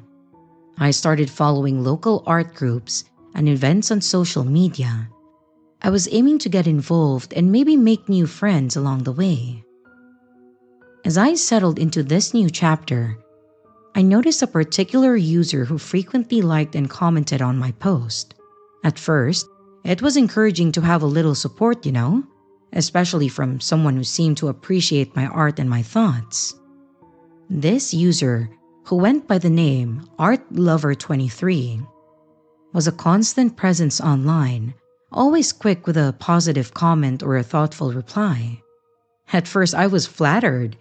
In a city where I was still finding my footing, having someone who appreciated my work felt nice. But gradually, ArtLover23's interactions became more frequent and personal. They started commenting on older posts and then sending private messages, asking detailed questions about my projects and also my daily activities. I figured that this was just part of the social media landscape, people being more forward online than they might be in person. I replied politely when I felt comfortable, just keeping things casual and friendly, as I would with any online acquaintance. But as time went on, I began noticing ArtLover23 knew more about my life than I had shared publicly. They mentioned places that I had visited, often within a day of my being there, even when I hadn't posted about it until later. At first, I chalked it up to coincidence. Maybe they lived nearby or followed similar pages and events. But soon, it became clear that they were tracking my movements. I'd post a picture from a cafe, and they would comment something like, that place makes the best lattes. Almost as if they had been there too. It was a bit unsettling, the way someone could be so tuned into my life without ever meeting me. I started to feel uneasy. It seemed like no matter where I went, ArtLover23 was a step behind. One day, while attending a gallery opening, I noticed someone watching me from across the room, and I just couldn't shake the feeling that it might be my mysterious follower, though I had no way of proving it. After that night, the private messages from ArtLover23 increased, and they started suggesting that we meet up. Well, this was too much. I liked sharing my art and my thoughts online, but meeting a stranger who knew so much about me was a line that I was not willing to cross. I decided to scale back on what I shared online, adjusting privacy settings and being more mindful of the details that I revealed. It was a bit disappointing because I enjoyed connecting with fellow artists, but my safety had to come first. Despite my efforts, ArtLover23 continued to comment and message, almost as if they hadn't noticed the change. It was as if nothing could deter their interest. I even stopped responding to their messages, hoping that they'd get the hint. But still, they persisted and faced by my silence. Some of you might be thinking, why didn't I just block the person, right? And to be honest, I have no answer for that. I have no idea why I haven't even thought about that. But it gets worse. The situation escalated when I received a package at my apartment. It was addressed to me, but there was no return address. Inside were art supplies, the exact kind that I used that I posted about before, and a note that read, "For your next masterpiece." My heart skipped a beat. How could someone know my address? It was a terrifying reminder that my life was no longer just my own. But maybe it was from a family member. So, before I did anything, I tried reaching out to my family, my close friends who knew where I lived, but all of them said the same thing, that they have no idea what I'm talking about. I was just fed up at this moment and I was frightened, so I decided that it was time to take action. I sent a strong message to ArtLover23 telling them that I was aware of their behavior and that if it continued, I wouldn't hesitate to involve the authorities. I laid it all out, explaining how their actions had crossed the line and were making me feel unsafe. Their response was immediate. Art Lover 23 at first tried to deny stuff, but then they end up admitting it. They then apologized and started begging for me to not involve the police and that they will stop bothering me. Art Lover 23 finally went silent after that. The messages stopped and they seemed to disappear from my online world as quickly as they had arrived. I just felt the weight lift off my shoulders. My takeaway from this experience, and something that should be a takeaway for you too, is that we should be careful with what we share online to keep our peace of mind and safety. So, everyone, please stay safe.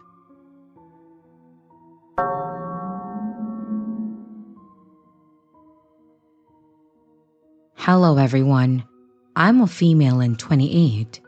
This year, I decided to throw myself a birthday party, something that I hadn't done in a long time. Between work and life's chaos, celebrations often fell by the wayside, but I felt like this year should be different. I wanted a chance to gather my closest friends, to laugh, enjoy good food, and just simply unwind together on my special day. The idea of a party was exciting, and as I started planning, I imagined a cozy evening filled with laughter and warmth. I planned to cook some of my favorite dishes, ones that brought back memories and were sure to please my friends. There were dishes like spicy buffalo wings, a creamy pasta salad, and a homemade chocolate cake that I had perfected over the years. And to make it extra special, I decided to try a new drink recipe, something vibrant and fun, perfect for a festive evening. But of course, to pull it off, I needed supplies. So after work one evening, I headed to the grocery store, list in hand, full of anticipation and a little bit of stress from the day. It was around 6 p.m., and the store was bustling with people getting their last-minute shopping done, and the aisles were crowded and lively. As I navigated through the produce section, I noticed a man who seemed to be following me. At first, I thought nothing of it. The store was crowded, and it was easy to end up on the same path as someone else. But as I moved through different sections looking for ingredients, I kept seeing him. He was a tall man with a scruffy beard, wearing a faded baseball cap and a jacket that looked too warm for the mild weather. His presence started to make me feel uneasy. Whenever I paused to look at something, he was there, just lingering nearby.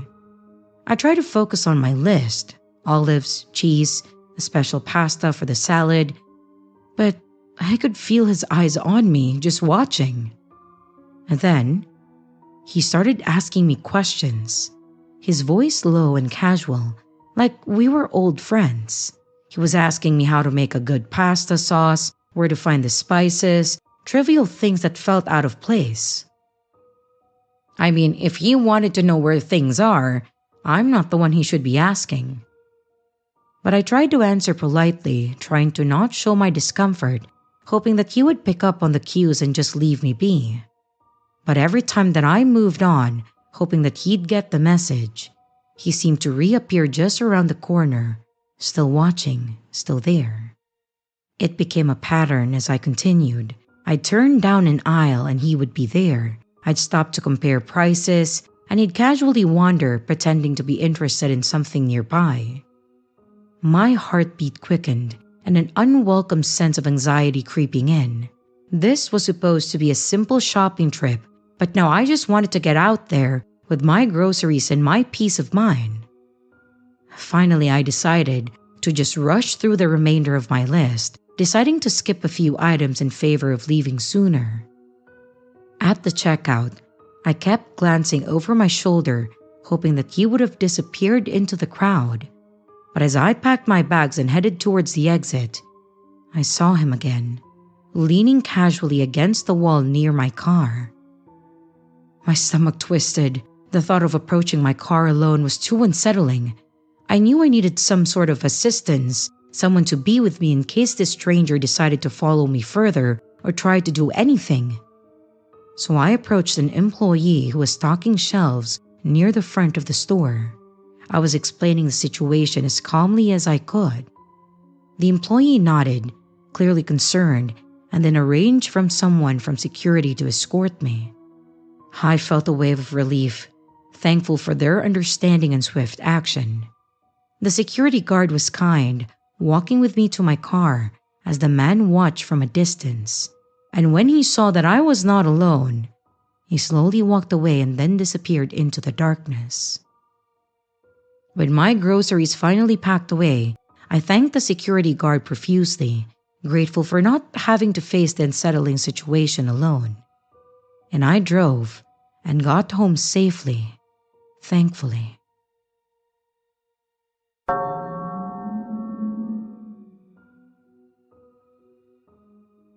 I got transferred to a rural area of Kanto with work. It wasn't the worst timing in my life, to be honest, because my child was just about to start kindergarten, so it felt like the move wouldn't disrupt our lives too much. We enrolled our child into a school, and over a short space of time, we were introduced to a few of the other parents. I was surprised when I realized that I recognized one of the faces in the crowd. I saw someone that I went to high school with, who we will refer to as A in the story. It was a surprising coincidence, but the truth of the matter was that A and I weren't that close. We were just in the same classes at school, and I'm sure you can relate to what I am saying. Just for clarification, I'm a guy and she is a woman.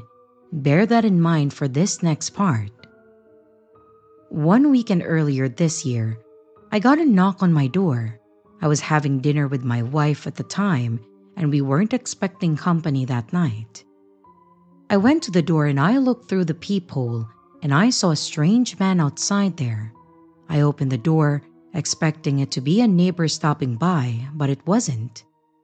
The guy said, "Hey, I'm A's husband. You know why I'm here, don't you?" I don't know what to say to this guy, and of course, I didn't know why he was here. My only thoughts were about getting back to my dinner.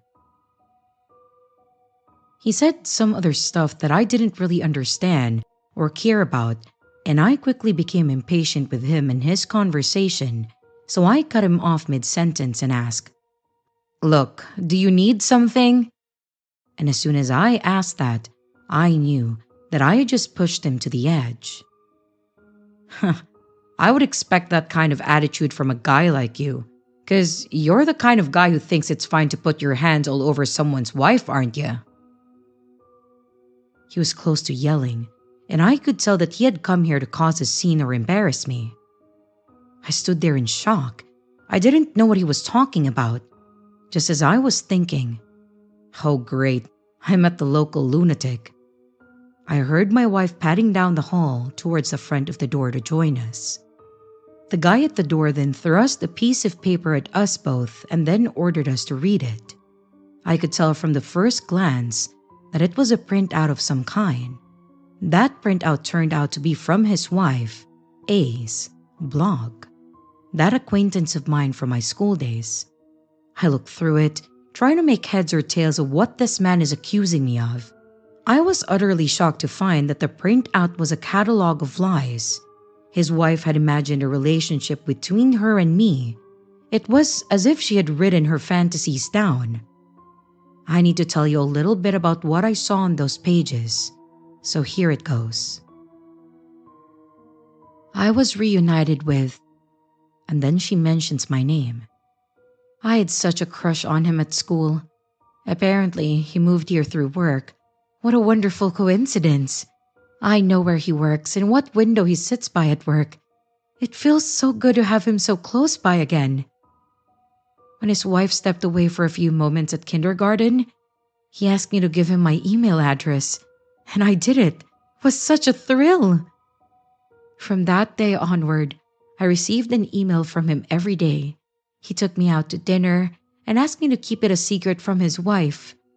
Well, I get on with his wife kind of well, but I like him too much to stop all the fun, so I went along with his lies, and I did as he asked. I can't believe that this guy is sending me such dirty emails while keeping a straight face when I see him and his wife at kindergarten. Next, he told me that he would take some paid time off and ask if I wanted to go on a drive with him to a secluded area. I did want to go with him, so we met up. We had lunch at a swanky hotel, and then we checked into our room. His fingers are mine. And it just went on and on like that. She listed more personal details about me, which I don't wish to share online, and I don't know how she found them out. Needless to say, I didn't check into some hotel with her. I didn't send her erotic messages, and hey, I didn't even ask for her email address. It was all lies. Her husband wasn't interested in my side of the story. He just said things like, "If it's not you, then who else just moved to our area that you went to school with? Who else has the same name as you? And who else works where you work?" Apparently, these rumors had been spreading for a while.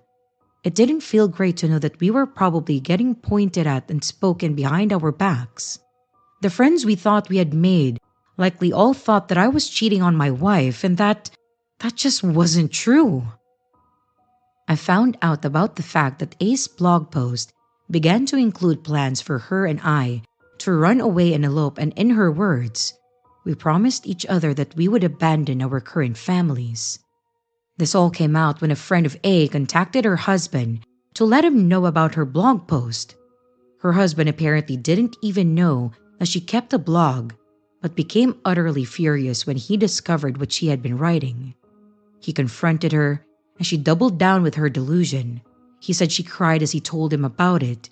I can only assume that those were tears of embarrassment or guilt, but not guilt of cheating, because she was innocent of that and so was I. Well, those tears and her inability to tell the truth led to the angry husband at my door.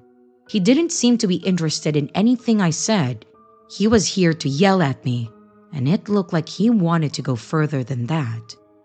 I showed him my phone, my emails, but it made no difference. This guy didn't want to see sense. He said that I could have deleted all the emails and calls, and I could have been using different accounts and etc.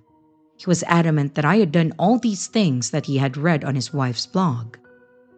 It wasn't until my wife stepped in that he was willing to listen to the voice of reason. Excuse me, but the only proof you seem to have is your wife's blog post, right?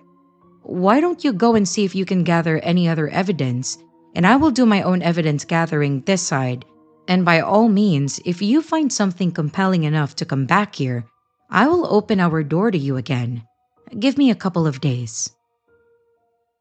And with that, he packed away all his little printouts from his wife's bogus blog and left. I was confident in my ability to be proven innocent, so I had no fear when I received an invitation from A and her husband to meet at a family restaurant to discuss our issue further. I guess that some people might find that a bit weird of me and my wife to agree to meet them, but let me just say that when you have been accused of something that you know you are innocent of, and you feel like all the eyes of the community have been on you for the longest time, then you would be eager, like me, to clear your name, I imagine. We headed to the restaurant. At least it was a neutral setting with many potential witnesses. I saw the husband there with all his printouts again. He wasn't alone though. There, sat next to him was the cause of all my problems, A from high school. My wife and I didn't come empty-handed though. We arrived with receipts, literally, cell phone records, credit card statements, timesheets, business trip information, the whole 9 yards. None of it would match her blog post, and I had an alibi for every occasion. Then, as if a light went on in the husband's mind, he turned to A and asked, "If you're not talking about this guy, who the hell are you cheating on me with?" I was so convinced that A was about to say something like, "Oh, I just made the whole thing up because I was bored." My wife agreed with this theory. I just have to quickly thank her for understanding about the whole situation because it could have been a lot worse without her support. So, we expected her to say that she made it up, but instead, she actually gave her husband a name of some other guy. I didn't know who he was though. I asked her who he was, and I noticed that there was a silence on the other side of the table. The name she spoke had significance. I looked at the man, A's husband, and he looked pale.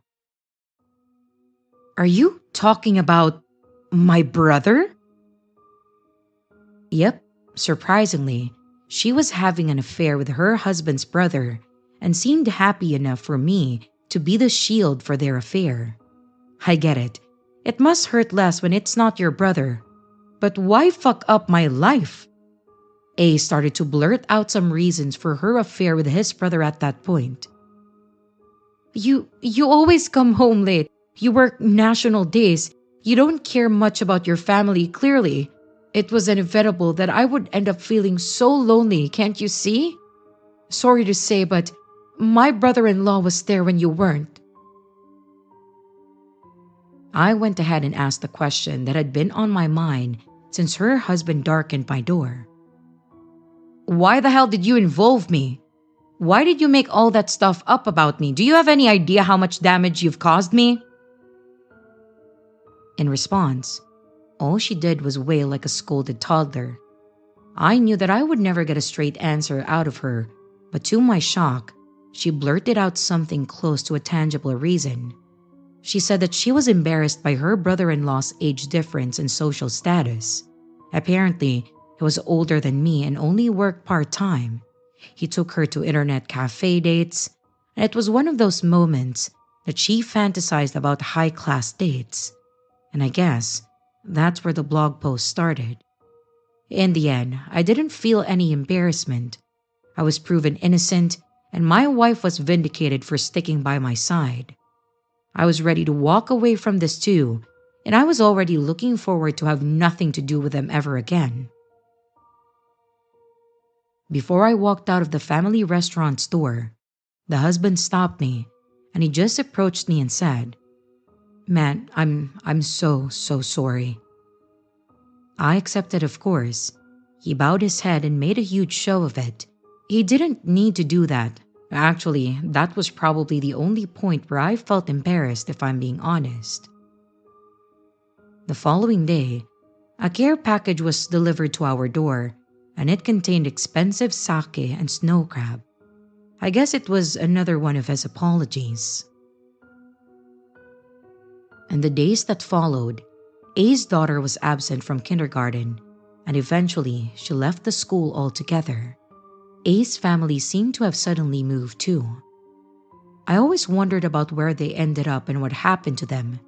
I actually was lucky enough to find out a few more details when I went back to my hometown, the hometown where A and I went to high school, and I was there to attend a friend's wedding. Apparently, A had moved back. Her husband had filed for divorce and taken custody of their child. She initially moved back in with her parents, but they kicked her out for some reason. Apparently, she had lots of drinking parties where she would complain about her ex and the circumstances of their divorce. Within a month or so, she was looking for a new partner, apparently, so I guess it didn't work out with her and her husband's brother. I hope that her husband finds some peace and a partner who will treat him right. I wish him no ill, and I hope he can get over that hideous betrayal. I have to be most grateful to my wife, though, for sticking by me through it all. Even though, before we went to meet them at the restaurant, and she told me that if they could prove that I was having an affair with his wife, she said she would cut off an appendage of mine and then turn it into stew. And you can guess which appendage I'm talking about, right? Yeah. I made my wife's birthday extra special that year and every year since. I am a lucky guy to have her, and I am just so glad that all that stuff is behind us now.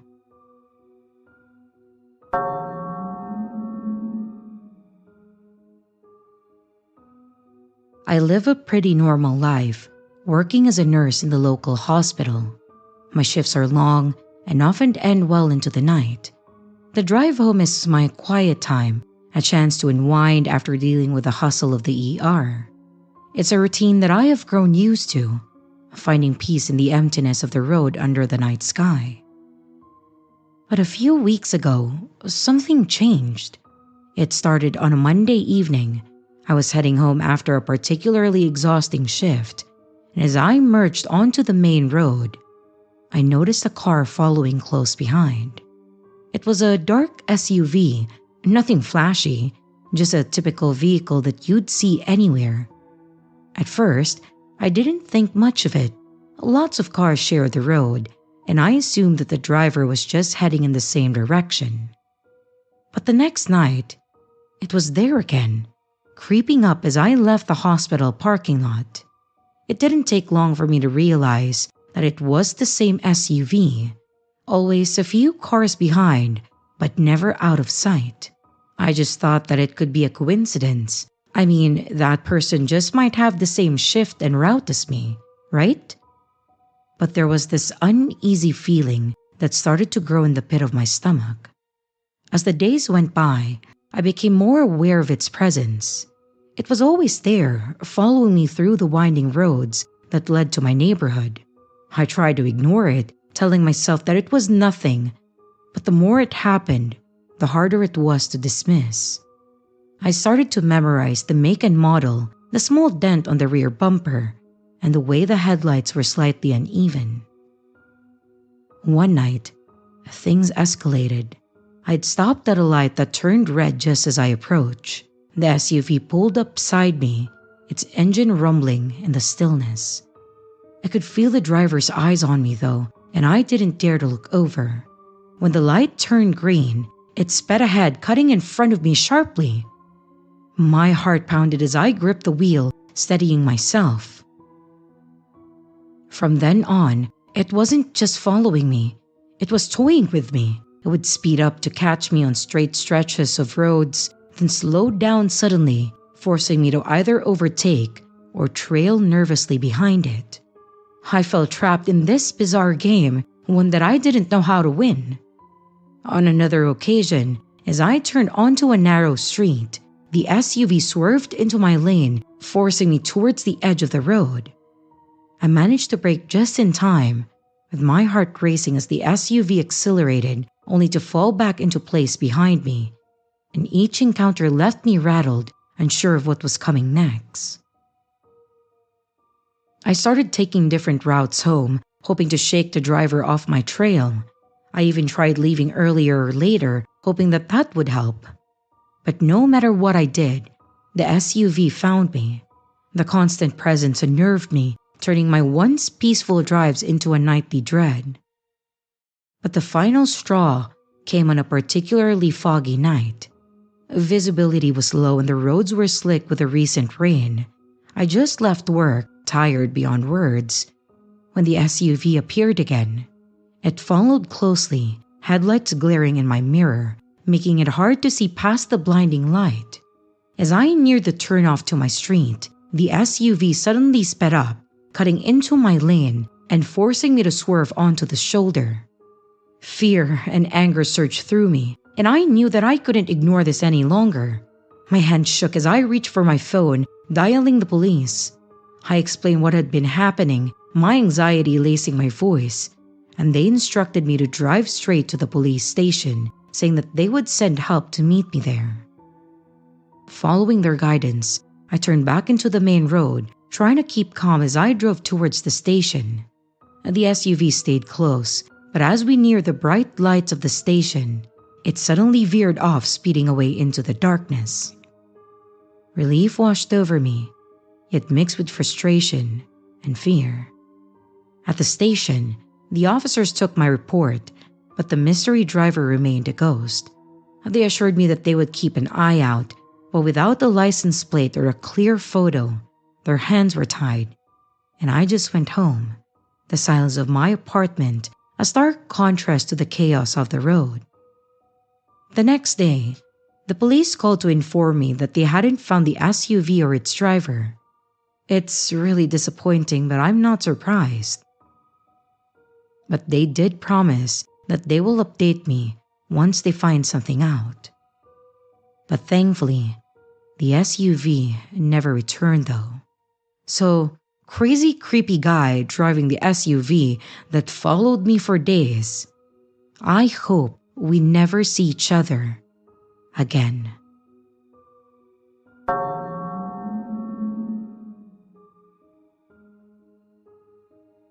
My name is Mike, and I'm 35 years old.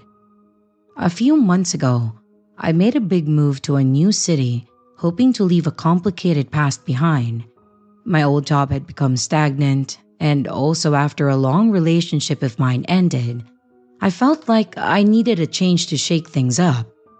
The city seemed to offer exactly what I was looking for, a fresh start and new opportunities. The city is incredible. It was full of life and growth. It's got a thriving tech scene, which was perfect for my background in software development. There were meetups, networking events, and workshops happening almost every week, and I knew that this was the place to push my career forward and maybe even meet new people. The move turned out to be great for my personal life too.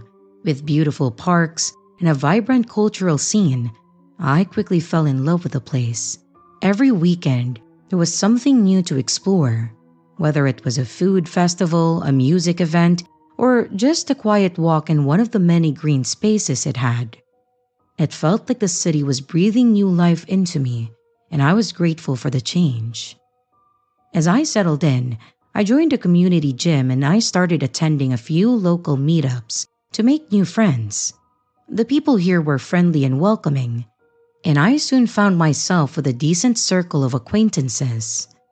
One of these new faces was Jenna, a lively and enthusiastic person who seemed to know everyone. She was always eager to help out, offering tips on the best places to go and introducing me to her network. At first, I appreciated Jenna's friendliness. She appeared whenever I needed advice or company, showing up at meetups, gym classes, and even at local cafes where I worked on my laptop. I brushed it off as a mere coincidence, figuring that we had similar tastes and routines. But then, Jenna started showing up more often and in more places. It felt like I couldn't attend an event or grab a coffee without running into her.